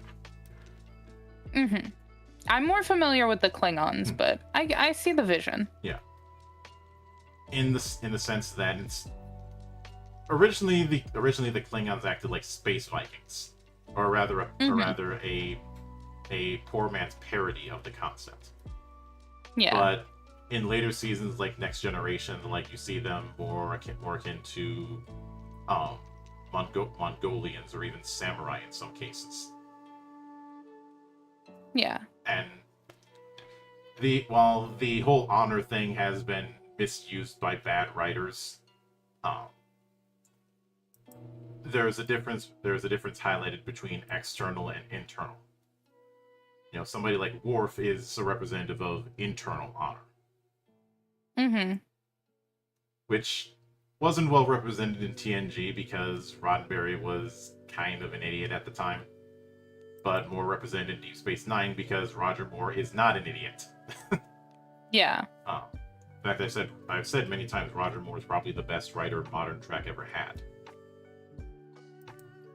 He was responsible for Deep Space Nine, and then years later he would be responsible for Battlestar Galactica.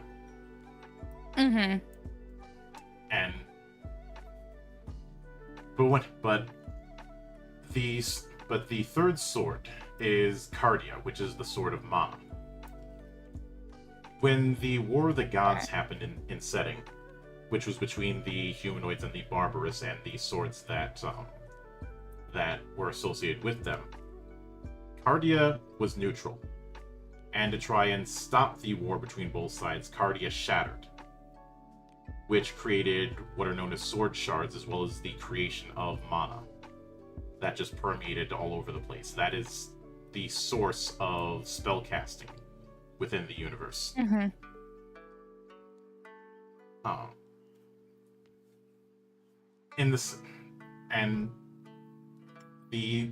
So essentially all magic is on some level divine. the gods are people who were able to wield one of the original swords of Genesis and ascend. Yeah. And there are a lot of the magic swords and magic weapons are generational copies of what the original swords of Genesis could do. And some of them have set up their own pocket dimensions called sword labyrinths. And what is in a sword labyrinth can be just about anything. Mm-hmm. There's a lot of variety that they can encompass, which means that you can make just about anything into a sword labyrinth. Yeah. But one of the major tasks is a lot of these major cities have this artifact known as a sword of protection that keeps Barbarous from invading. That is fueled by sword shards, which some of them are carried and by Barbarous, which empower them, kind of like Shikon jewel shards in Inuyasha. And some are just found in various ruins. And sending them to the Adventurers Guild when you find them is a good way to get reputation. So because of those kind of things, it's easy to build a particular campaign around the world that's present. There isn't really a lockout because of a ultra defined storyline that you see in some affairs. Because as much as I love BattleTech, the very defined plot line that it goes with does create a double-edged sword issue. Mm-hmm. But because of that, I've had an easier time having people make characters when they know the kind of setting that they're working with, as opposed to just saying it's a fantasy setting. Because fantasy is a wide net. It really is. It's just like there's so much that you can do with fantasy, trying to pigeonhole it into one specific type of fantasy is honestly doing the entire genre a disservice. Mm-hmm. And with a lot of, say, D&D settings, there's not a very strong answer to the question of who are you. Mm-hmm. And saying you're an adventurer doesn't really work Explain in that sense. all that much. And it especially doesn't work when I compare it to other games that do answer this question. Like, who are you in Shadowrun? A Shadowrunner is somebody who takes on jobs that corpos want a degree of separation from. Usually being hired by a Mr. Johnson. Much like a fixer in Cyberpunk. Yeah. If in Legend of the Five Rings, you're a samurai affiliated with one of the great or minor clans within Rokugan. In Dark Heresy, which I'm looking forward to the video game version of that by Owlcat, because Owlcat seems to not be able to miss. You are acolytes under the command of an Inquisitor to do tasks that aren't big enough to require an Inquisitor's direct attention, or if an Inquisitor does intervene directly, it could cause more problems than it's worth. Mm-hmm. Because an Inquisitor in 40k does have unlimited political power, and so does every other Inquisitor. So an Inquisitor stepping on someone else's turf could, or exerting their power could result in another Inquisitor saying, "You're messing up my plans. I'm declaring you a heretic, and you are being shot." Or fall down a flight of bullets. Terrible accident. Nice. A terrible accident, absolutely. Who could have seen this coming? Mm-hmm. Or just hire one of the assassin orders to do it, and then you have a Eversor assassin, turning your entire house into something that looks straight out of a meat grinder and a horror flick all in one. Awesome. 'Cause there are some assassins who will poison you. There are some who will snipe you from a distance.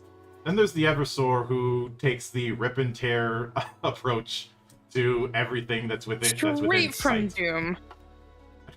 Because the approach with them is to send a message in the most grisly manner possible.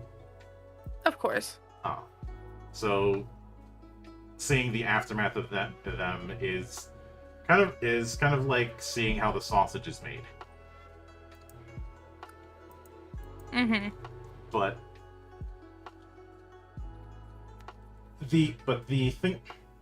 because of the fact that there's a starting point, there's a way to build your character. And obviously, for my project, I don't have that because I'm system agnostic. But you can easily just pull the Warrior of Light card out of your ass.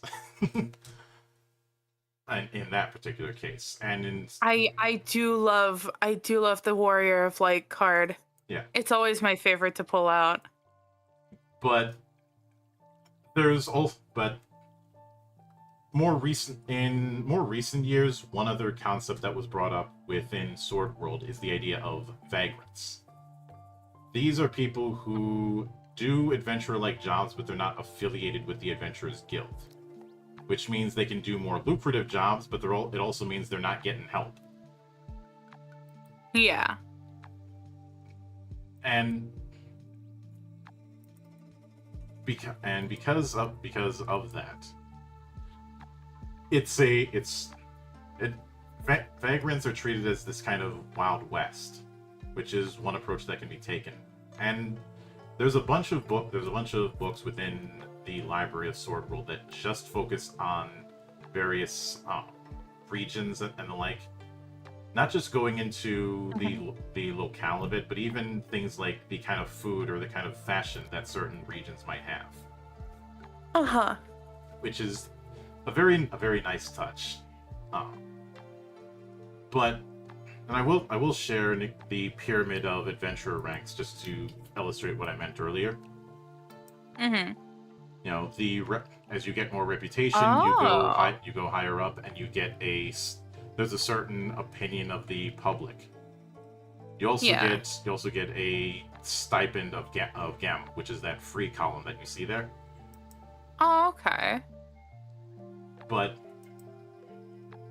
and I think the other thing that helps is that there's already a healthy amount of scenarios that can be played, including one that is meant to be played solo. That being the duo adventure campaign. Yeah. Duo adventure, which for whatever reason reminds me of Fire Emblem. Is built as a solo adventure with you playing alongside one of two NPCs who are twins. Mm-hmm. The Princess of the Shining Sun and the Prince of the Brilliant Moon. Yeah.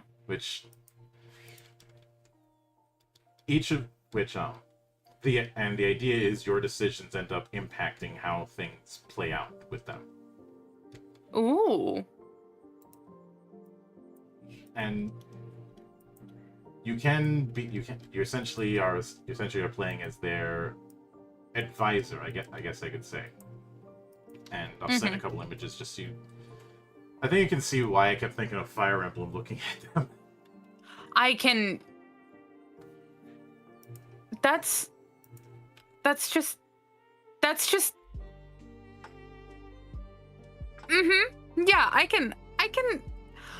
see a minor resemblance. Yeah. There's just a small one. But I think the fact that people are going to be looking at some of the art and the like with Sword World and thinking of whether it be Final Fantasy or Fire Emblem or Octopath helps in bridging that gap. Because again, as I said, if somebody has D20 brain rot, they're going to have a harder time. But I'm not saying somebody who only has a background in D20 won't be able to do it. It's more of how willing they'll be in adapting. Yeah, of course. Because this kind of thing is all dependent on understanding the fact that what one might think is a surefire approach to how role-playing games work is not always the case. Yeah. And one of the things that I forgot to mention is that one way that reputation is that for starters, there is a whole one of the first introductions to Sword World 2.5 in Japan was a module called Vice City. Okay. No connection with the GTA game. Of course. But with Vice City, one of the big gimmicks that it had is, for one, it can be played solo, and two, it is built on this idea that you are building a custom city that can change each time you play it. So it's kind of a roguelike in that sense. Yeah. There are fixed areas, but there's a kind of grid that you're filling in through play. As well as the fact that 2.5 introduced this concept of fellows. Fellows are a type of NPC ally that has a soft AI setup so that anybody can control it, and it isn't using the full HP and MP setup, just MP. One of the implications that they have with it is that you can convert a PC into a fellow. So if somebody's not there for the campaign that week, you could have them act as a fellow so they still get XP even if they weren't there. But the big thing that I've noticed in my experiences with Sword World is this is a game that was built by game designers and not by simulation nerds. Yeah. There's nothing wrong with trying to do historical simulation or whatnot, but because of that, focusing on the gameplay experience was paramount rather than focusing on trying to recreate historical realism. Mm-hmm. And I don't want to sound like the two of them are mutually exclusive, but that was a bigger priority for them. Of course. And truth be told, when there's more people who have a bigger familiarity with RPGs through video games rather than history, I don't think it's a terrible idea to go with. No, absolutely. I do remember somebody asking what the success of Baldur's Gate 3 means for D&D, and I had said it means a success for Larian more than anything else. It really is more of a success for Larian because the amount of people that bought DOS 2 afterwards, absolutely insane. And Divinity Original Sin was a massive gamble for them. Yeah. But Larian has made explicitly clear they're not planning on doing any DLC or the like. And the reason I say it's more of a win for Larian than for Wizard of the Coast is because the smart thing to do would be to take some of the changes that Larian did to 5e and implement them, or implement some sort of cross promotion, which has happened in the past.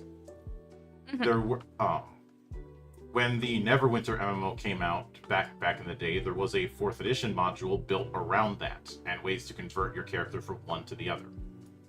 Yeah. With the Diablo module in AD&D and D&D 3rd edition, there was a similar thing. With the Dragon Age RPG, there was material to do that kind of thing, or more of suggestions because of the different approaches that they take. Yeah, of course. That would have been the smart thing to do. You already have an audience that is leaning in that direction through the success of Baldur's Gate 3. So build upon that. Mm-hmm. Hell, the Pillars of Eternity guys made their own TTRPG alongside Pillars of Eternity 2. Mm-hmm. Unfortunately, Wizards of the Coast is not known for smart decisions, because they didn't do Of course. any of that.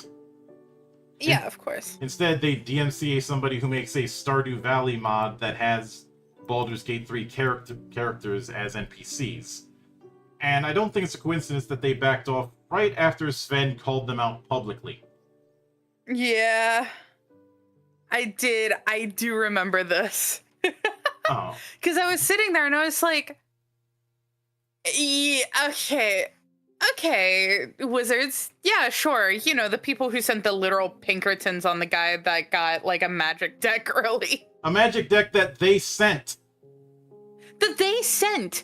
And they sent the Pinkertons after him, and I was just like, what? I think most people's reaction was, wait, the Pinkertons are still around? I haven't heard about them since high school. Uh-huh.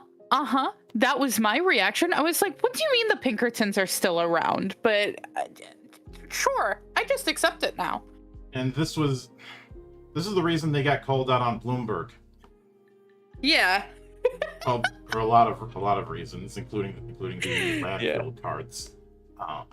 Yeah. I think the sole reason the Final Fantasy Magic collaboration has been working so well is because Square Enix has probably held a tight leash on them.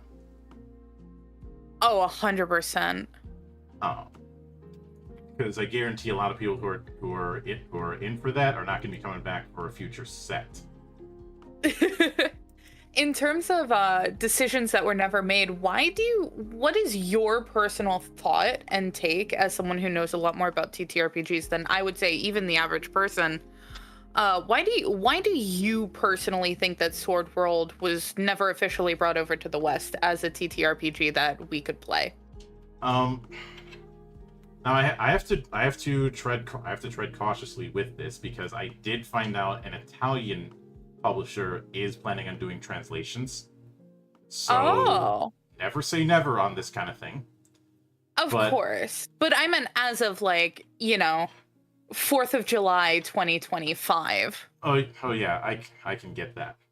Now, yeah.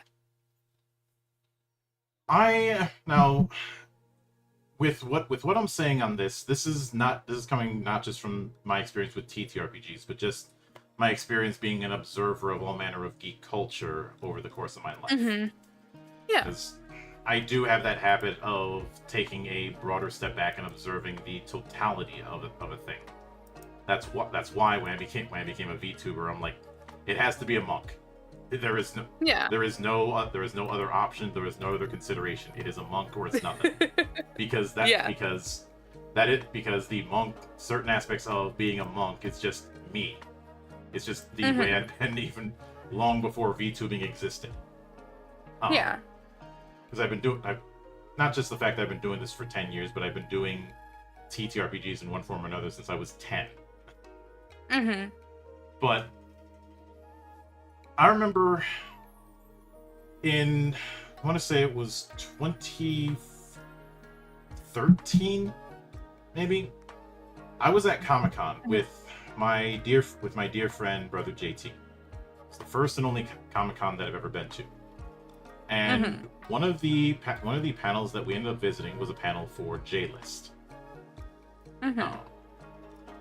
I know some of you are looking at that funny. Sit down. I wasn't there for that.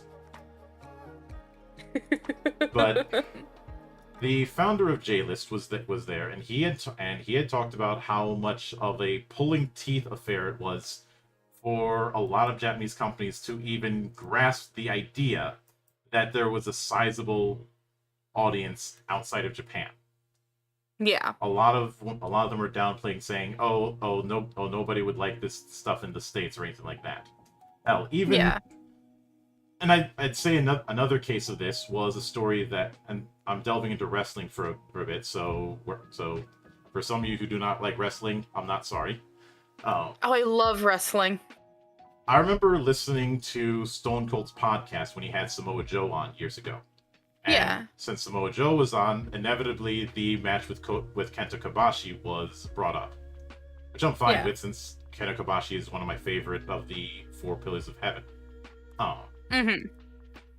And Joe and Kobashi, when they were prepping the match, had this idea in his head that he was going to play the evil foreigner like he was Giant Baba in the '60s or something. Yeah. Not in the '60s, more in the '50s. You know, where that he was going to be like Yokozuna and Mr. Fuji, the evil Japanese guy or something like that. And Yeah. Joe, in his limited conversational Japanese, kept trying to say, no, I'm gonna do my thing. You're gonna be a babyface. Everybody out there knows who you are. They've been tape trading for years. They've seen the stuff you've done in all Japan and in Noah. And Yeah. it wasn't until he got out there and they started throwing the streamers that he finally got it. Yeah. And the reason I bring these two stories up is to establish a pattern. Mm-hmm. That a lot of Japanese companies had this idea that bringing their stuff stateside would not work. Yeah. Now, over the years, that has slowly eroded due to, I'd say, nothing less than sheer bloody-minded persistence. Yeah.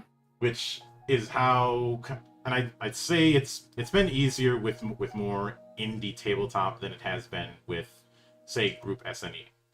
Group SNE is under the umbrella of Kadokawa, whereas a lot of the more independent stuff is under either an indie label or just fully indie. And because of the wider and wider diversity that we've been seeing in the tabletop sphere as a whole over the last 25 years, Yeah. that it's been an easier sell. And we already kind of had a taste of it, even if it's not exactly compatible, through the Goblin Slayer TTRPG that Yen Press translated, as well as the Konosuba one, which the Konosuba one doesn't use 2d6, but it is using a d6 pool, and it did result in me having to call out whoever was handling Kadokawa's English Twitter account, because they claimed that the Konosuba RPG, which they were sponsoring an actual play involving Demon Dice and the Trash Taste podcast. Interesting. Which no accounting for taste, I guess. I like Connor, I don't like Gigguk. I have my opinions, but I don't really want them on the record. I will put mine on the record because I've been clowning on Gigguk's whole Mecha is Dead in the West comment he made a few years ago for the longest time because I am that petty. Fair enough. Fair enough. But they had claimed that the Konosuba TTRPG was the first Japanese TTRPG to be translated into English. No. Which is not true. No, that was the Maid RPG in 2008. Yeah. Yes! Fortunately, I wasn't the only one clowning on them for that. But I was like, whoever's handling your marketing should get fired for this. Or at the very least get flogged. At the very least get flogged! Whoa! Look, the punishment should fit the crime. Fair enough. Look, I'm being merciful. I'm not having him being killhauled. Like if I wanted to be merciless, I would say take him out to a boat and have him keelhauled. Fair enough. Fair enough. Either that or if I want to go the classic weeb mode, the classic holding two buckets. Yeah, of course. Which if I ever get the chance, I want to put a bunch of athletes and strongmen through the two buckets thing and see how long it takes before somebody breaks. Huh. Interesting. I know Eddie Hall would be crazy enough to try it, given some of the stuff he's tried and failed at. Mm-hmm. Uh, chief among them trying for the trying the NFL Combine exercises and completely botching it. It's like, all right, let's see your 30-meter dash. Oh, still going, huh? But I think he knew he was going to get his ass kicked in that, but he was still going to try, which I appreciate that energy. Yeah. But I'd say that hesitation, especially since TTRPGs, even though they have a very dedicated fan base, it's not as huge as it is in other countries. It is more akin to the indie space in the States or in Western Europe. Yeah.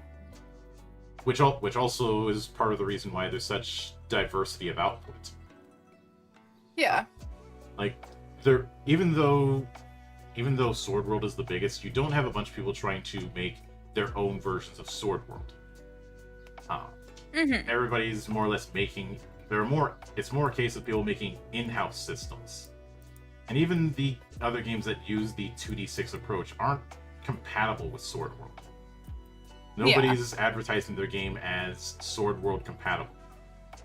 Yeah. I mentioned that there was a Scrapped Princess TTRPG that uses some of the aspects of Sword World, but it has a more traditional skill system instead of the class approach that we see, and it's very much doing a different spin on the skeleton. It's not cross compatible at all.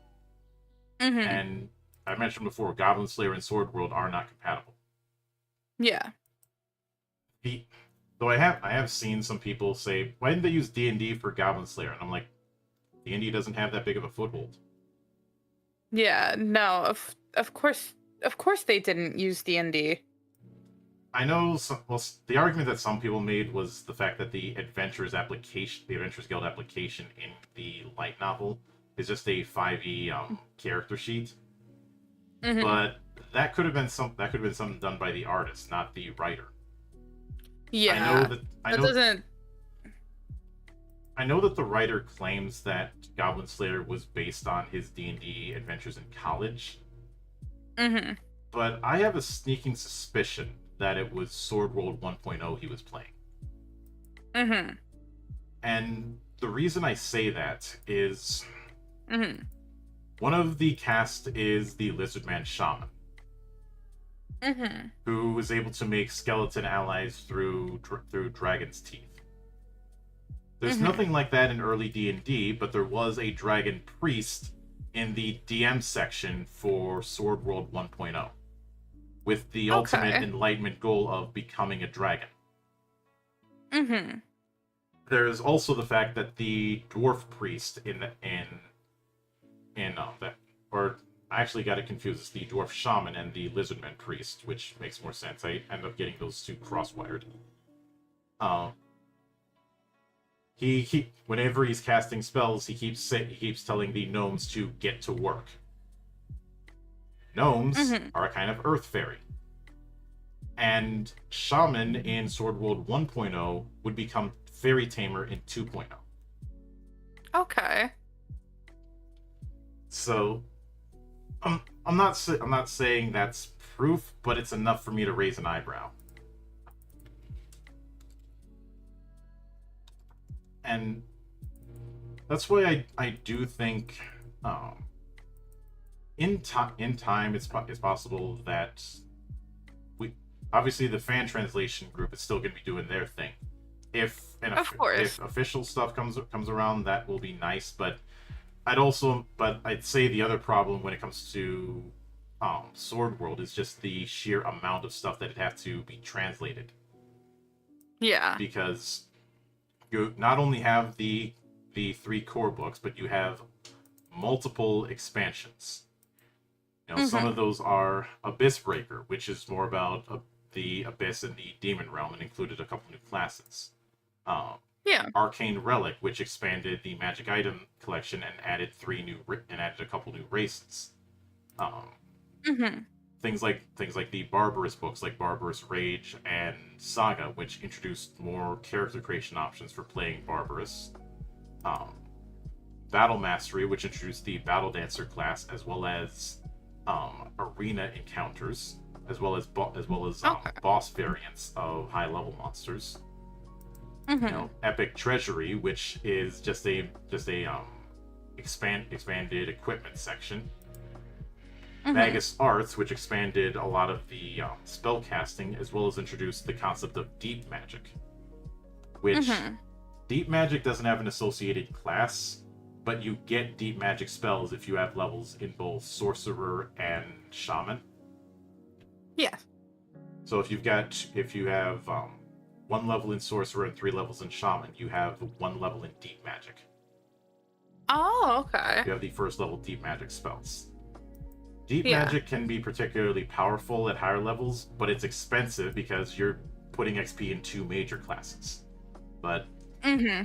there was also Monstrous Lore, which added a few new races and added a bunch of things like the Druid and Warlock classes, as well as a lot of new monsters. The Outlaw Profile book, which is more about vagrants. Yeah. Raxia Life, which introduced the work skills, as well as a replay and sister to Abyssbreaker called Those Who Cross the Abyss. And then there's the different regional world guides, things like Kingsfall, the City of Railroads, which is which is interesting. It is very much the way Kingsfall looks, a lot of people have compared it to Midgar in FF7, even if it's more of a Wild West approach. And because of that, I said, no, it's channeling Wild Arms, and I will hear no argument otherwise, because I fucking love Wild Arms. But just to illustrate what I mean, let me see if I can. I had a map of Kingsfall, but I don't seem to have. Oh, never mind. Here it is. Oh. This is a map of Kingsfall, and you can kind of see what I meant. Well, when Discord lets me share the image. One day. Here we go. But this is Kingsfall. Okay. I've seen this before.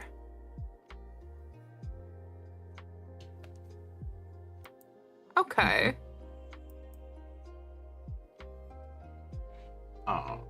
Yeah.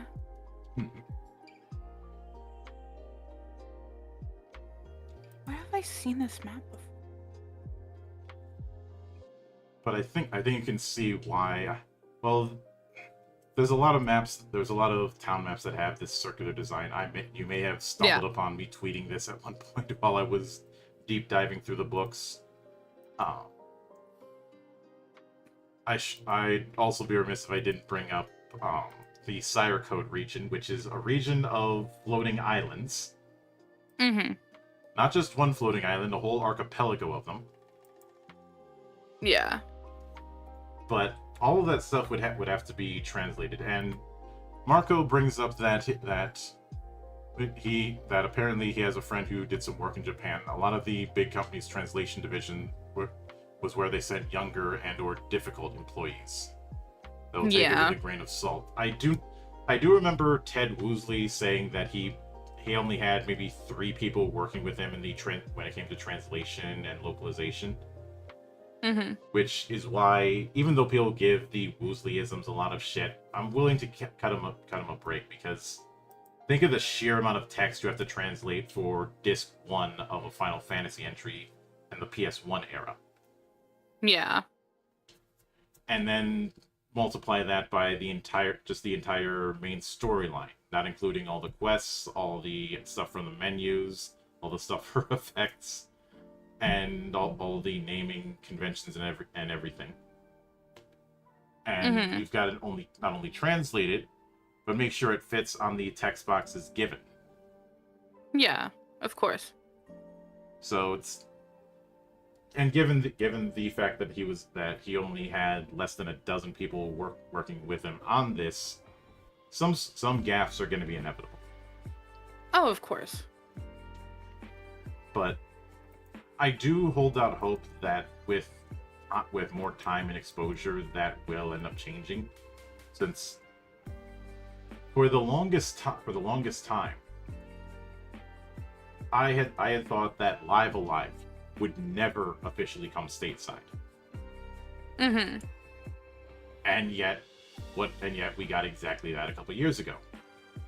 Yeah. I'm a big fan of Chrono Cross. I know some people are like, oh, that's just an inferior Chrono Trigger, and I'm like, it's a free country, you are free to be wrong, sit down, the adults are talking.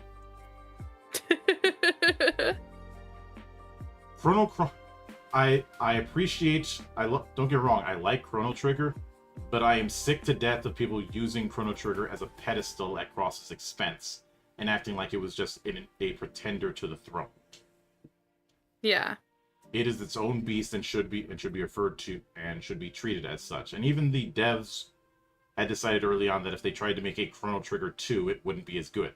So they didn't. Yeah. Yeah. I liken it to when James Cameron was tasked with doing an Alien sequel, and he's like, I can't do a direct sequel to Alien in that style, so I'm not going to try. And Yeah, I'm not going to try. And well, he didn't, but he could take what was there and do what he already knew he could do. Mm-hmm. Thus, we get Aliens, and the world is better for it. True. But I had thought for the longest time that the Radical Dreamers interquel, which was only available on one platform that had that even in Japan had a very limited audience, would never come stateside. Mm-hmm. Then the Radical Dreamers collection comes along, and that problem's solved. I'm a big fan of the Anima TTRPG out of Spain. And I remember waiting for its translation for 2.5 years. After delays upon delays, including the fact that one of the translators had ended up one of the translators died midway through development. Oh my god. And there were a bunch of other problems that happened. Cursed translation.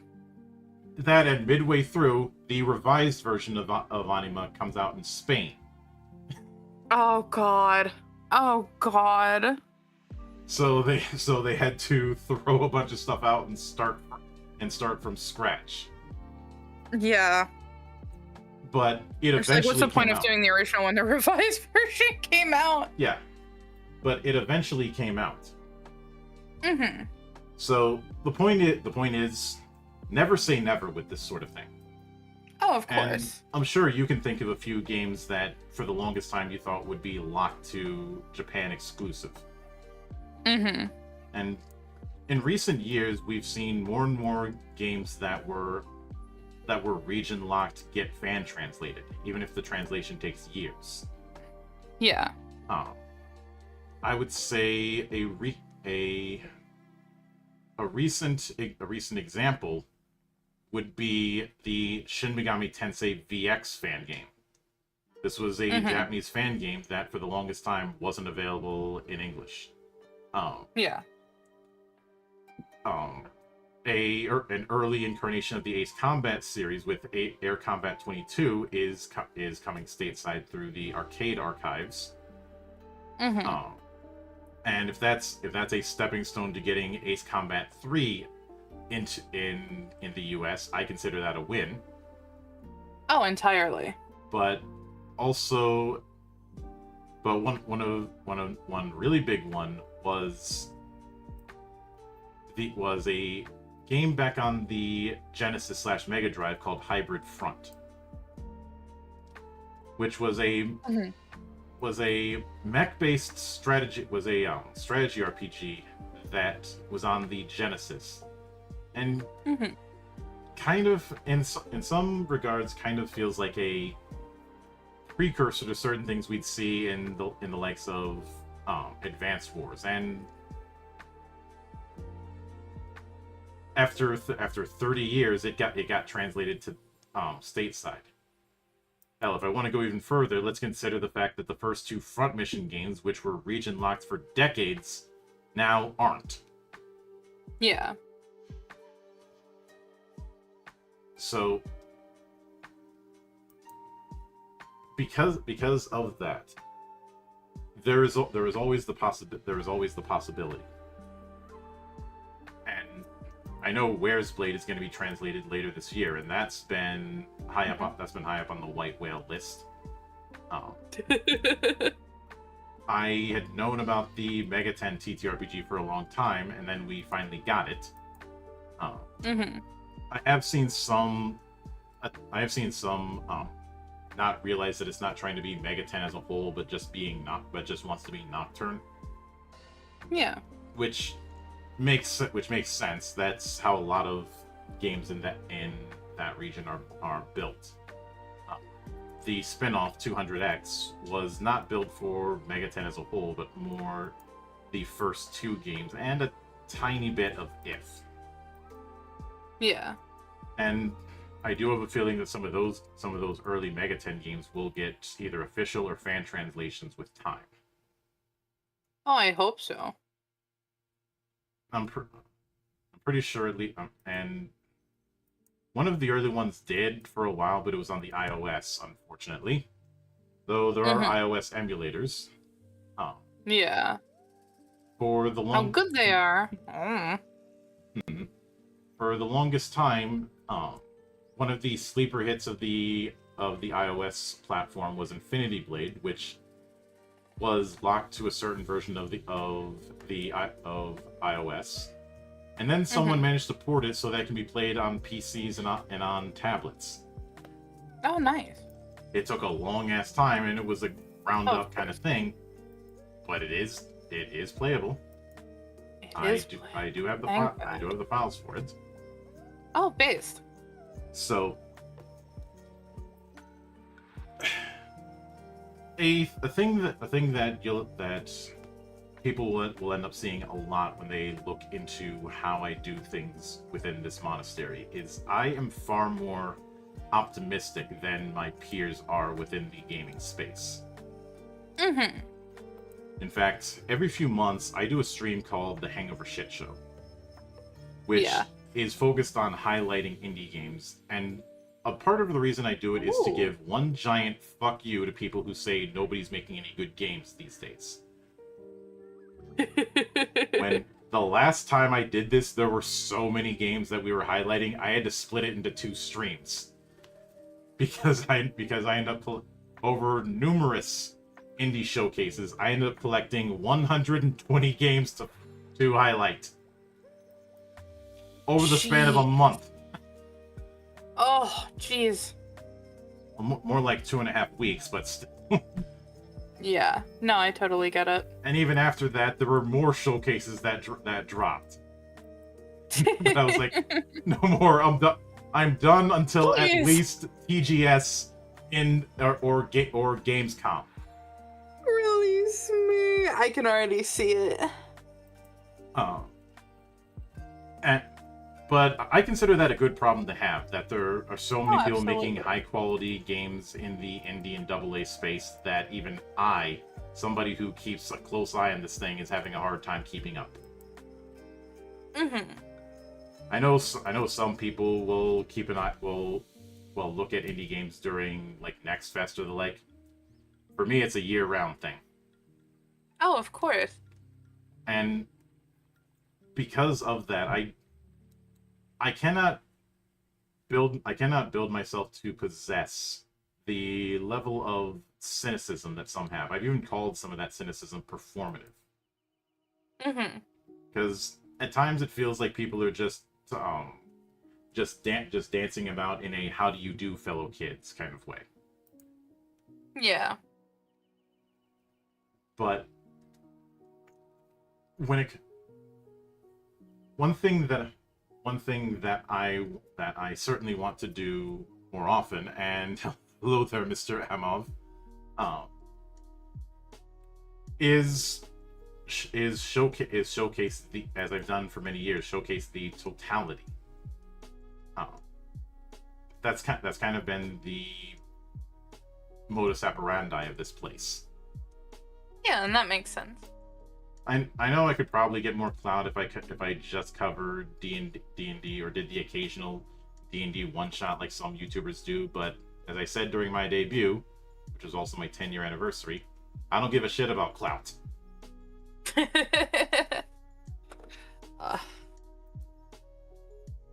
I do. I completely forget that a lot of VTubers have debuts and stuff. I just kind of skipped that. My debut was when I debuted the 1.0 of my model, and but more importantly, it was meant to celebrate 10 years of the monastery. Oh, that's awesome.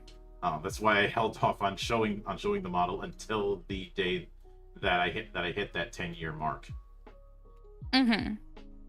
But I will note, going back to the matter of Sword World, is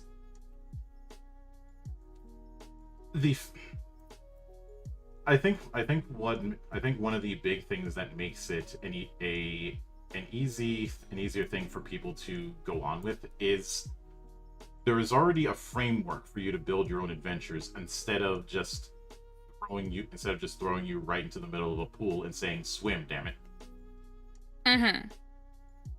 To reference an old Penny Arcade strip. Yeah, no, I understand. And people have found ways to do solo play, and obviously there's things like the replays and a bunch of other stuff. Yeah. Including some very interesting homebrew, and which also included someone homebrewing Gunblades. Gunblades, my beloved. Mainly as a way to allow for artificers to act as melee fighters. Yeah. Because it is just a melee weapon that is compatible with the bullet effects that encompass a lot of artificer spells. Yeah. Since because of the big thing with artificers with the bullet spells is that they're all minor actions as opposed to major ones. So it's a common thing to cast the bullet spell and then use that bullet for your next attack. Yeah. It's just doing that with Gunblades, and I've always liked the concept of Gunblades. Though I've been particular on what I consider counts as one. And even in my own games, I drew a certain line. If it is a if it's a sword that turns into a gun, it doesn't count. Makes sense. I do have other means to count that. So things like the Blaze Fire Saber that Lightning has doesn't count, or most of the weapons in Ruby don't count. It has to be something that enhances where the bullet part enhances a melee attack. Yeah, makes sense. Which does also mean that the Nero's Red Queen in Devil May Cry counts, as well as Charge Blades in Monster Hunter. Like that had been brought up to me, and I'm like, yeah, go ahead. Yeah. I could also see switch axes counting just as much. But I would say there's one other thing that has been introduced in 2.0 and 2.5 as an alternative means of using reputation is combat schools. These are these are essentially fighting schools that have their own unique fighting style and their own unique equipment. Yeah. some of them, a lot of them are built for martial characters, but there are some exceptions.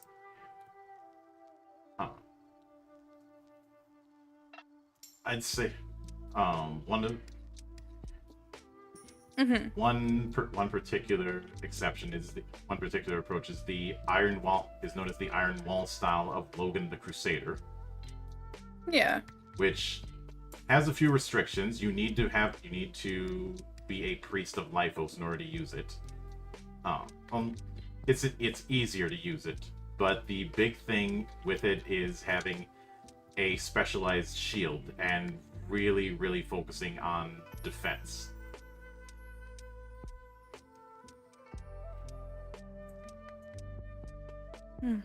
But hell, there was one martial style that was focused on toughening the hands by punching sand. And yes, one that was very much channeling Lucha Libre in all but name. Which, as somebody who played a monk that was a luchador in all but name and managed to wrestle a dragon to victory, I approve. Nice. Because I figured I'm going to have the approach of, instead of being good at punches and kicks, he can grapple just about anything, including but not limited to bears. Because I was watching the god-awful Hercules movie that Lou Ferrigno was in, where he threw a bear into space. What? Yeah. It is a terrible movie, but it's bad in the worst, in the best ways. Awesome. It also included a rainbow fire sword. Okay, that's awesome. Just because. Of course. Oh. I mean, to be fair, everything I write has to have a rainbow fire sword. How else am I supposed to show my pride? Mm-hmm.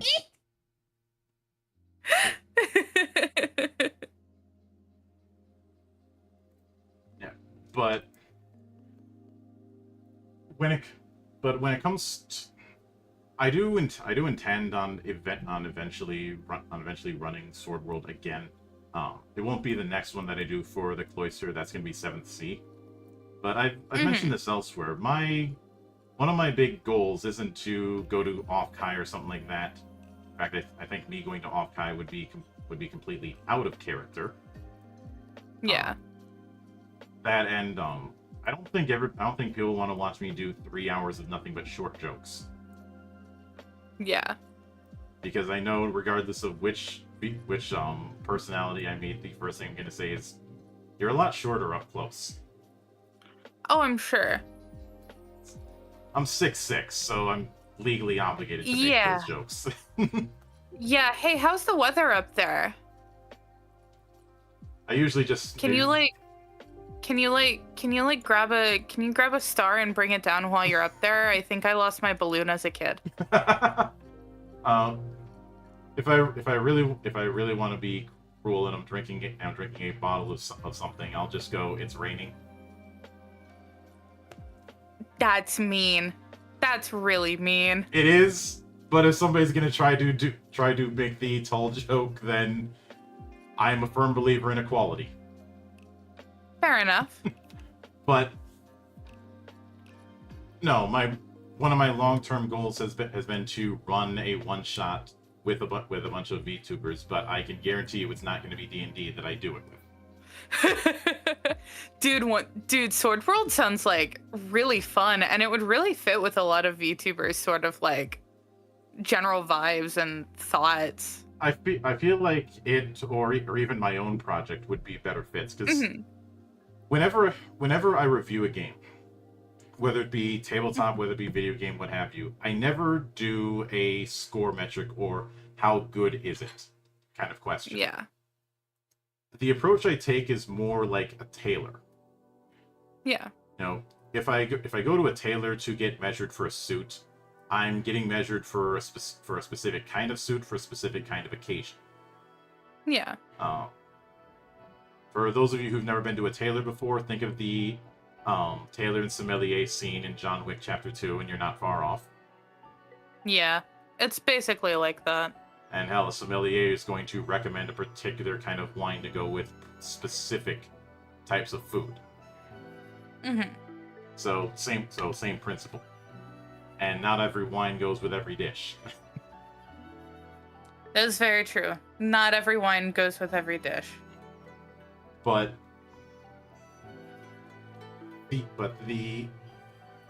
because of that, it's more about who I'd be willing to recommend something to.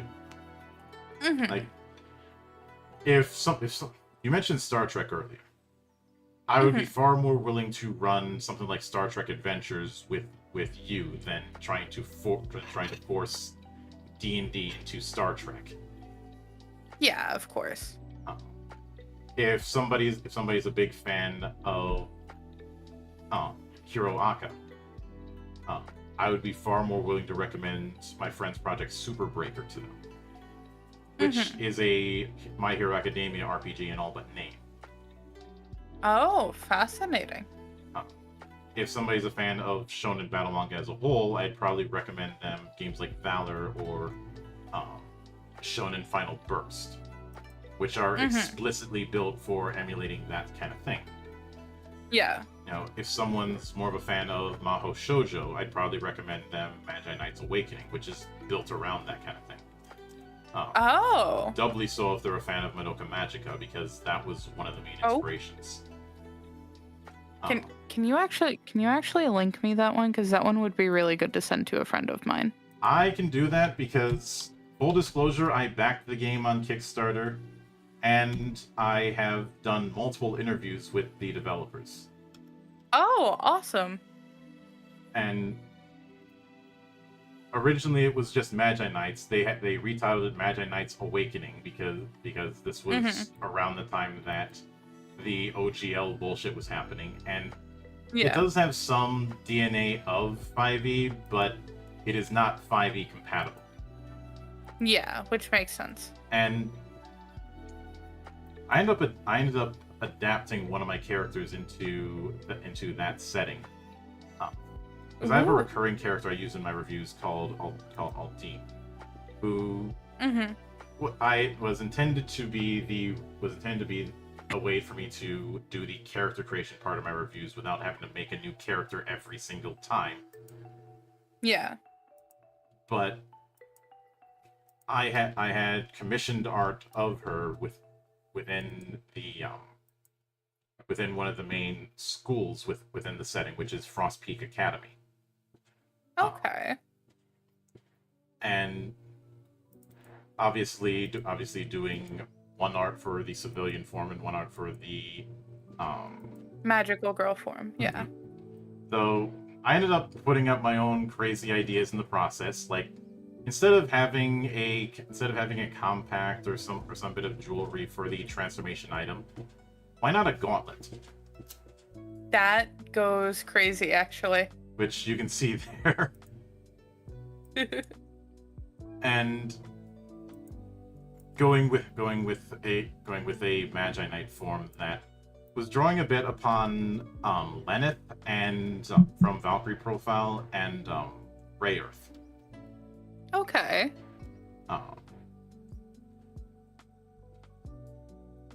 The artist who did this is also the artist who did a lot of the race and class art that I've done for Legend Edition. Ooh. I do love the art in Legend Edition. It's very pretty. June Chris has been a long time artist friend of mine, and I had them do it because they understand my particular brand of insanity. Yeah. But I feel that. And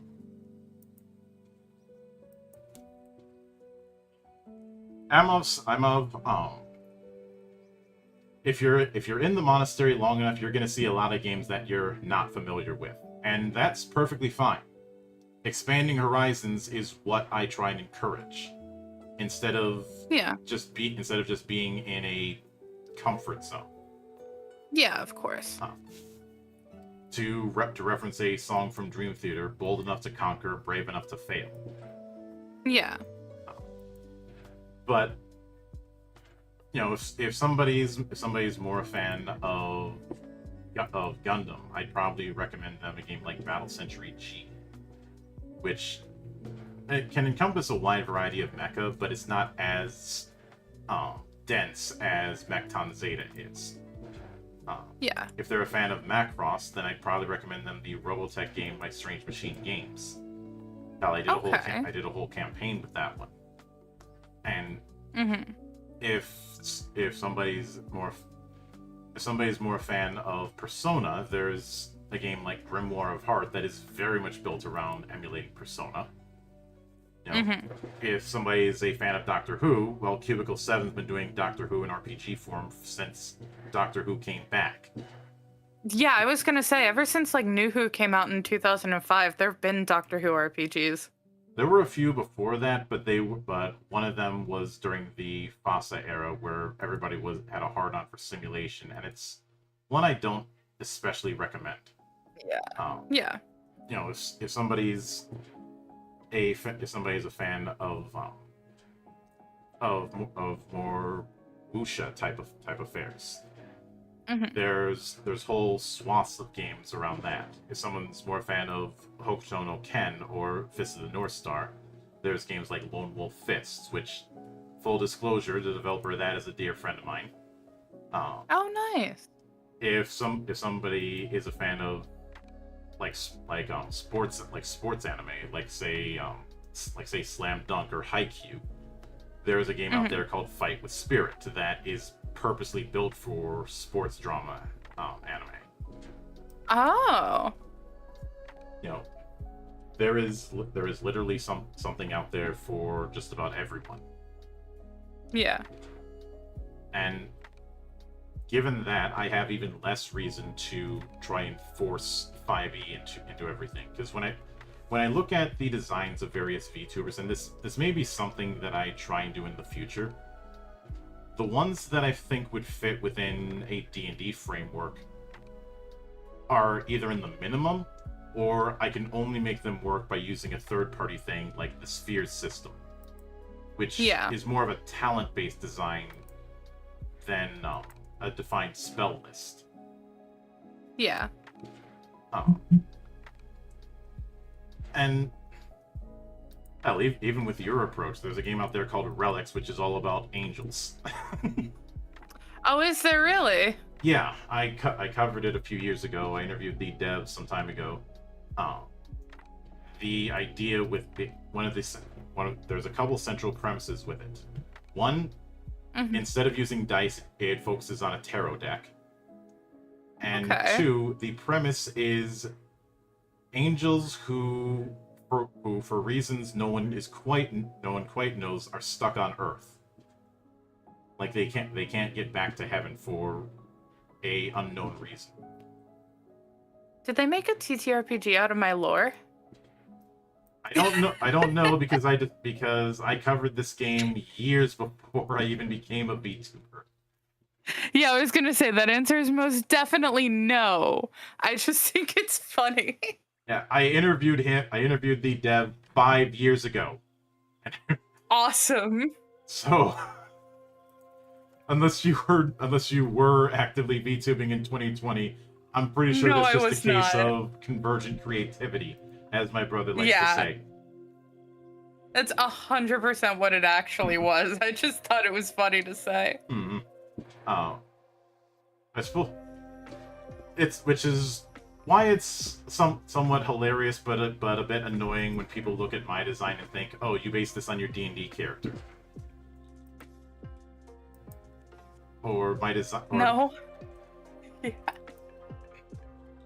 If I based it anything, it was more on the kind of characters I was playing when I played wuxia games more than anything else. But it wasn't. Yeah, it wasn't built on that. I had a particular vision that I wanted to go with, and that was the foundation. Yeah. But when it comes to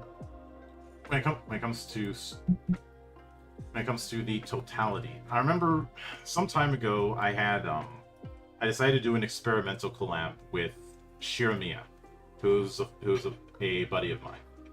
Um, Hmm. and one of the things he said that I think is apropos is that TTRPGs is a universe, and it really is.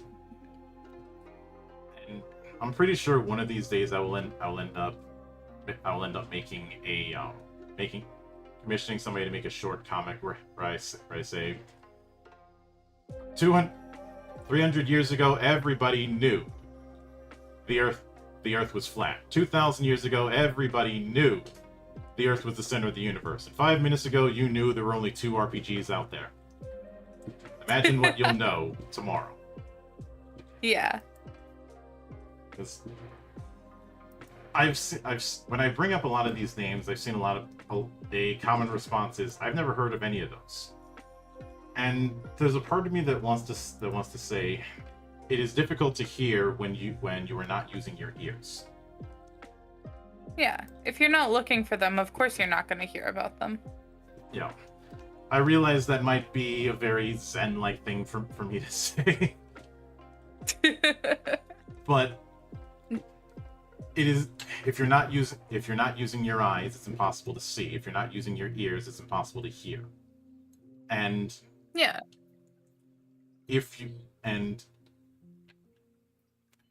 This is the reason why I like the Diamond Cutter Sutra. There's frequent references to challenging one's perceptions, or the idea that what you are seeing is not all of what is there. Yeah. Buddha speaking to I think it was Sadahi, asking about the nature of A, and Sadahi saying, there is no A to speak of, therefore we call it A. Which, yeah. or there's that famous Zen koan that I think everybody's heard of in some form. If you find Buddha on the road, kill him. Now, Makes sense. a lot of people misinterpret this and think that you're supposed to be killing Buddha. But the thing with Zen koans is you're not supposed to take them at face value. Yeah. The way I've always seen it is, if you see someone who claims to be Buddha on the road, he is not Buddha. Mm-hmm. Because that should come from within, not from without. If someone claims that they are, you're not following the way. You're just following someone else's footsteps. You're imitating someone else. Mm-hmm. And to bring this back to tabletop, there are, if by some miracle I get a handful of other VTubers who are willing to work with me, it's not going to be a case of, oh, we're just going to be running D&D. I will be asking them a bunch of questions about what things they're already fans of and building around that. That is the nature of being a tailor in that sense. Yeah, of course. And I'm confident that D&D wouldn't be the game that I would use, and even before I get to that point, I would have a bunch of questions to make sure that they understand that I'm going to be doing things my way. I'm going to help them as best they can, but they got to meet me halfway. Yeah, of course. But, and I realize that sounds like a small scale dream compared to some people's goals, like getting sponsorships or the like, which I don't feel the need to do that because I already work with a bunch of people as is through the interviews and the like. I'm hoping that in 5 years I end up doing 2,000 interviews. I hope you can make that. Mm-hmm. I don't know if I'll get to that level in 5 years, but I'm certainly going to try. But I remember speaking with one person. I'm not gonna name their names because it wasn't their fault. But when I mentioned that I talked about tabletops, they were like, "Oh, you do D&D?" And I said no. They're like, "Oh, you're one of those folks out there doing Warhammer, aren't you?" And I was cordial about it, but I was very tempted to go off because the tone that they had with me was like they treated tabletop that isn't D&D as a where angels fear to tread, or where the really sweaty turbo nerds exist. And that's why when people tell me, "Oh, tabletop is more accepted nowadays," I don't believe it. Because I've seen the way people look at the totality in the same way they looked at the totality 20 years ago. Yeah.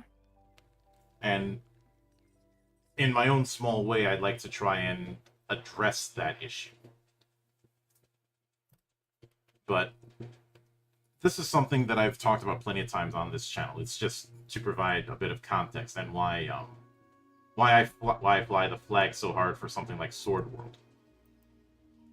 Because within Sword World, I see a game that can account for the type of imagination that people have when it comes to how they envision playing a character in a TTRPG in a way that doesn't require a bunch of extra work. If I know that somebody might look at my design and say, you'd just be a monk in D&D. Like, not really. Especially since one part of my lore is manipulating the essence of winter. Yeah. You know, ice, snow, wind, cold, all of that. Which is why I have a handful of arts that utilize some sort of weapon made of ice. And there's not really an equivalent thing in D&D that would let me do that, and doing just another half caster doesn't work either, because, you know, the Vancian model. But something that I have talked about is, in a game like D&D or the like, you have a very clear dividing line between martial and magic. When you look at just fiction across East Asia, that line is not clear cut. Like, consider any character in any fantasy adjacent anime you've seen over the last decade. And how often is it a case where someone's a clear fighter or a clear mage? Very. And just look at what was the big three in Shonen. You know, Naruto, Bleach, and One Piece. Even though things like jutsu are not called magic, it, for all intents and purposes, is. And everybody in that particular thing is some kind of Gish. Even Rock Lee, I consider a Gish. And to that same extent, I consider Zoro a Gish, especially given the crazy stuff that happens as that series goes on. Hell, even Inuyasha I consider a Gish. Yeah. Gish, for those who don't know, is a shorthand for the martial magic hybrid kind of characters. Okay. It's based on Gith Zerai when they first appeared in Fiend Folio back in the early days of D&D. Oh, okay. You know, because originally Gith was the name for the species as a whole that branched off into the Githyanki and the Gith Zerai. Yeah. And both of them have that kind of hybrid approach, because this was still in the race as class days, which is something I don't miss, by the way. That was the thing early on. If you were a dwarf or an elf, that was your class. Yeah. But that fell by the wayside by the time we get to 2nd edition. But Yeah, of they course. But the term Gith got corrupted through overuse to Gish, and the term stuck. Mm-hmm. You've already seen the Get Zera, Get Yankee just by playing Baldur's Gate 3. Mm-hmm. Uh, but there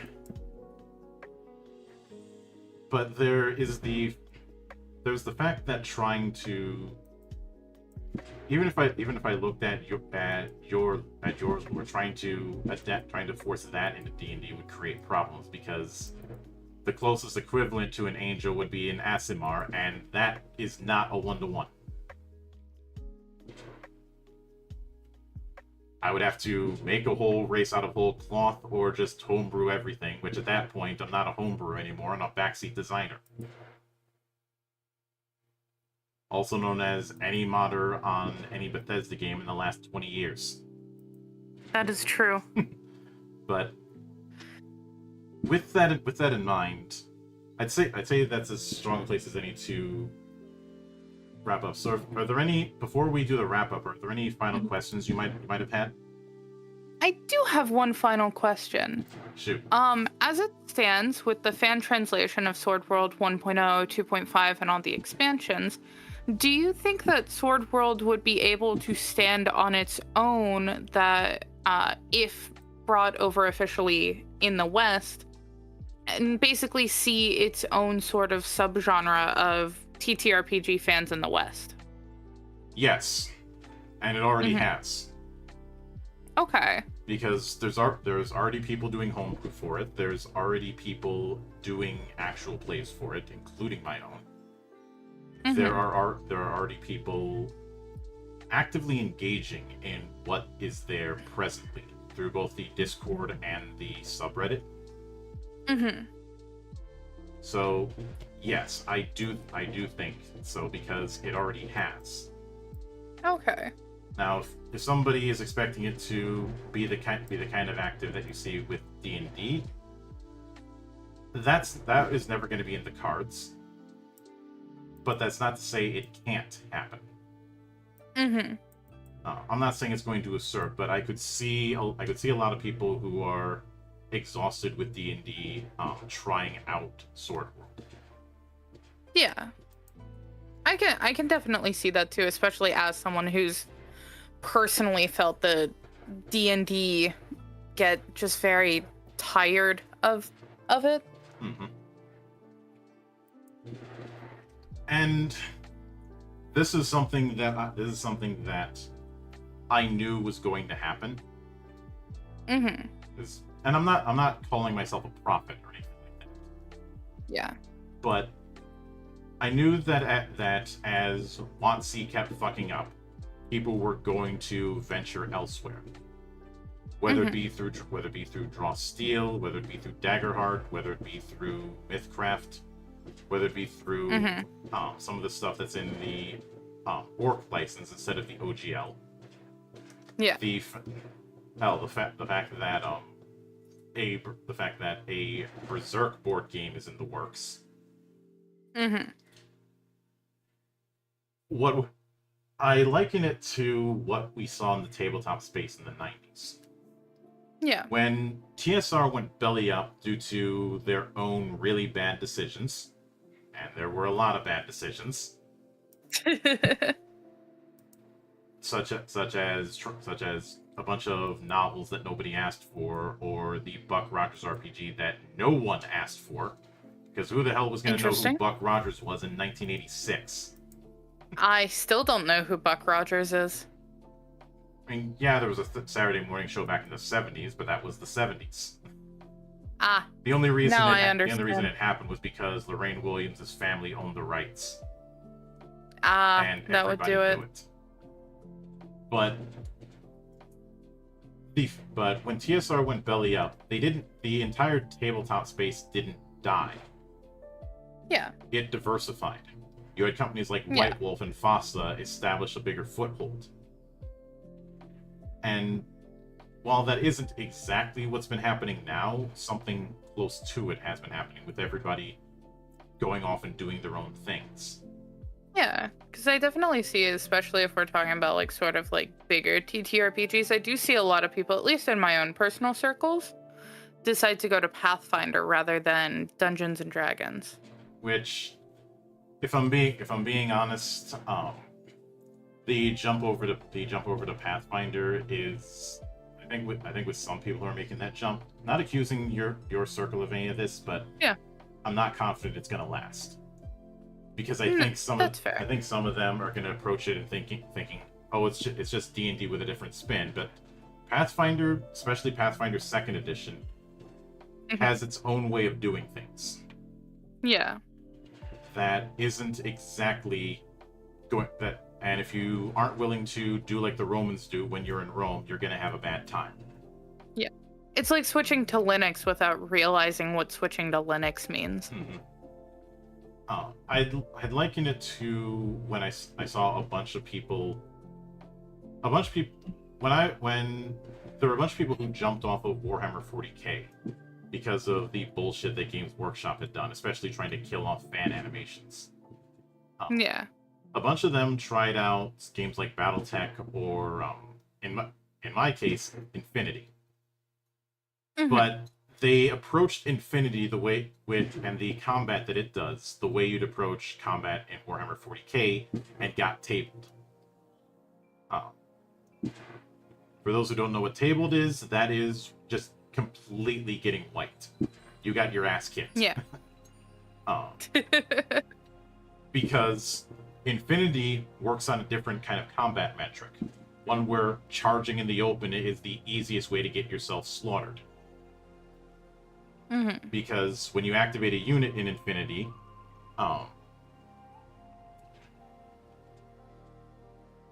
any unit that has line of sight can get a free shot in.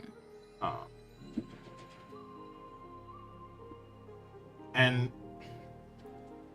the thing is that there are games that have had. I see what Mario is saying, that the biggest obstacle, I think he meant obstacle instead of optical, is going to be Fujimi Shobo's willingness to translate. Yeah. If I'm being honest, if it doesn't happen officially, it will happen by fans. And there are games that have and there are whole fan games that have established their own community. I was and to a certain extent still am a big fan of some of the people I interacted with on TG, which was the traditional games part of 4chan. And one game that came out of that was Dungeons the Dragoning, which was this unholy fusion of D&D, Dark Heresy, 7th Sea, World of Darkness, and Exalted. And it worked. Oh dear. Everybody thought it was an April Fool's joke, but no, it completely works. You can run whole campaigns with it, and I have. Oh my god. And it was made by Lawful Dice as a dare, but because he released the book on April 1st, they thought it was an April Fool's joke. Yeah. And what we got was the perfect encapsulation of what TG was at that time. That's awesome. And it's even with stuff like Pokemon and Legend of Zelda, I don't need a Pokemon 5e because I already have Tabletop United. Yeah. Which is much more feature rich, even to the point of including rules for Pokemon contests like in the anime. Nice. On the Zelda end of things, there's stuff like Reclaim the Wild, which is very much built on Breath of the Wild, but is far more freeform in terms of how it's designed. Just taking the trinity of the mythos, with the Triforce and the three goddesses, and building the overall design around that, around a rule of three setup. And those are, and then there's stuff like Avatar: The Second Age, which in my opinion is a better Avatar TTRPG than the official one we got. And that's the other thing. I've seen fan games be made of a higher quality for free than official works.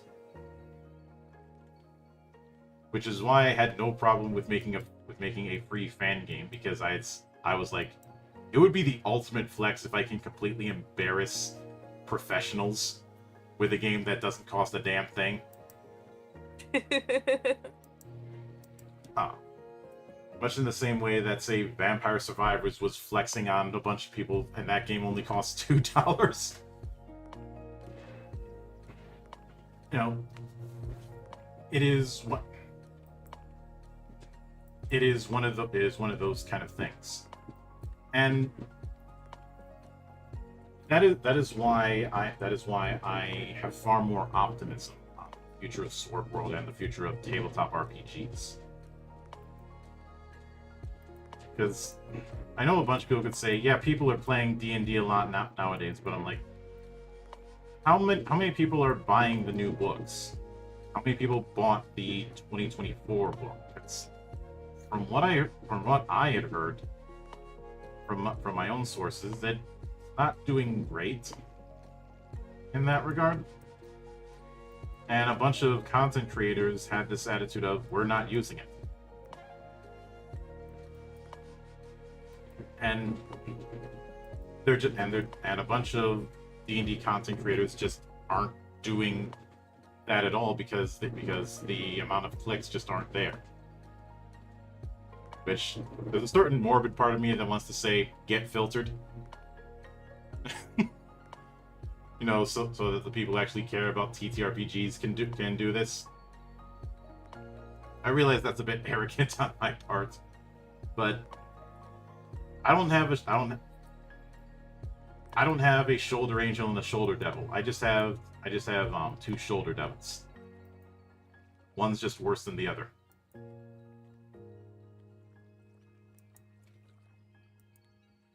But, and I do apologize for that overload of fireworks in the distance. No, you're fine. But the thing is, I have a feeling that this diversification is going to continue because I think the OGL fiasco did far too much damage, and I don't think they are going to be recovering anytime soon, especially with the recent layoffs and the fact that some of their top talent jumped ship to Darlington Press. Even though I don't like him, Crawford jumping over to Darlington Press is a huge blow. Since, for a lot of people, him along with Murrells were the guys with 5th edition. Even if he doesn't contribute all that much, the fact that he jumped is a damning statement.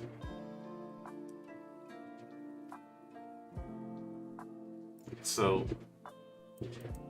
I realize I danced around it quite a bit, and Mario says, I've seen a lot of red-marked D&D source books in my local used bookstore. Red mark meaning overstock they can't just throw away. Yeah, I do remember seeing D&D merch in some of the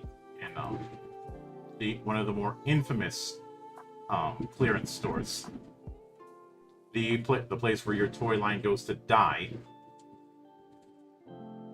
So there is precedent.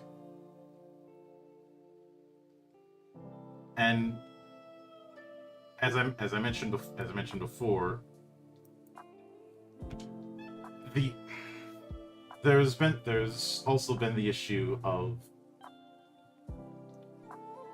what books are they actually putting out? Like the most recent book announcement is another Eberron book, and they're trying to reintroduce psychics through Unearthed Arcana. That was the latest news that I had heard. Meanwhile, I'm sitting here saying, "Put out a Dark Sun book, you fucking cowards!" God, please. Like, you have Dark Sun, you have Al-Qadim, you have options there. You're just too chicken shit to do it. Of course, there's also the fact that anybody with talent who could do it isn't working there. And I had a feeling this was going to happen. I just didn't know the extent.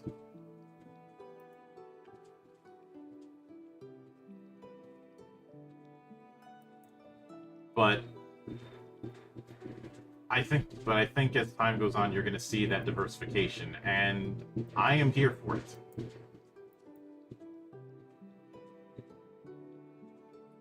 I did hear that there was somebody who tried to do a third party legally distinct take on Dark Sun, but just before the thing was going to fund on Kickstarter, it got shut down.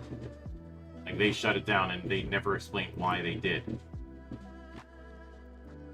They said they'd come back eventually, but they never did. But I do apologize for the rambling. I do that because I've got too much stuff in my head.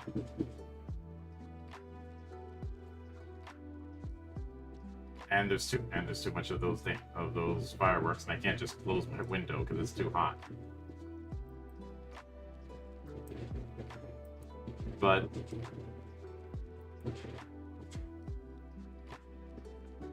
oh, they're still going.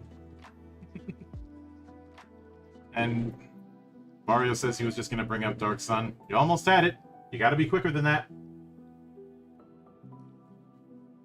Also, I see Mr. Antos saying he remembers playing in an ITS for Infinity and got tabled hard. Which definitely makes sense.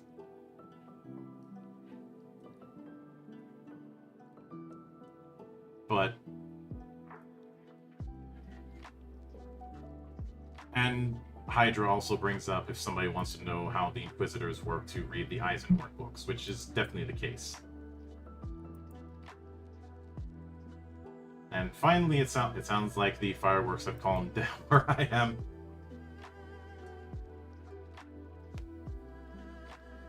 Have they calmed down on your end?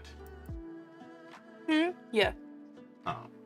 But I do apologize for some bits of rambling when it comes to some of the questions that were asked. No. But No, that's entirely fair. when there's a lot of moving parts with understanding a situation, it's something that can't always be answered succinctly. Yeah, of course. But thank you for being open to come to my temple and yap with me about this for 3.5 hours. Absolutely. Thank you for having me. This has been such a great experience, and I've had a lot of fun. Yep, and I hope to bring you back for more of these or some of the other stuff I do in the monastery in the future. Oh my gosh, absolutely. I would love to. Feel free to reach out anytime. Yep. What I'm probably gonna send you is the video that I did a while back regarding JRPGs and why I don't like that term. But yes, I would love that. I will send that. You're gonna be seeing a lot of stuff sent to you from my end. Just no worries. The perfect GIF I can use to describe myself is that's what I do. I drink and I know things. Yeah, of course. And of course, a sincere thanks goes out to everyone who took the time out of their schedule to come all the way to my monastery and enjoy the madness that happens here. And anytime you see fit to return, the door is always open. As I often say around here, drinking is not mandatory, but it is encouraged. Of course. And of course, though there will be plenty more where that came from on the open bar of the internet. I sure hope so. But until then, on behalf of the good brothers present and not present, my name is Mildra. I am your gaming monk. Stay fucking frosty, everybody.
心機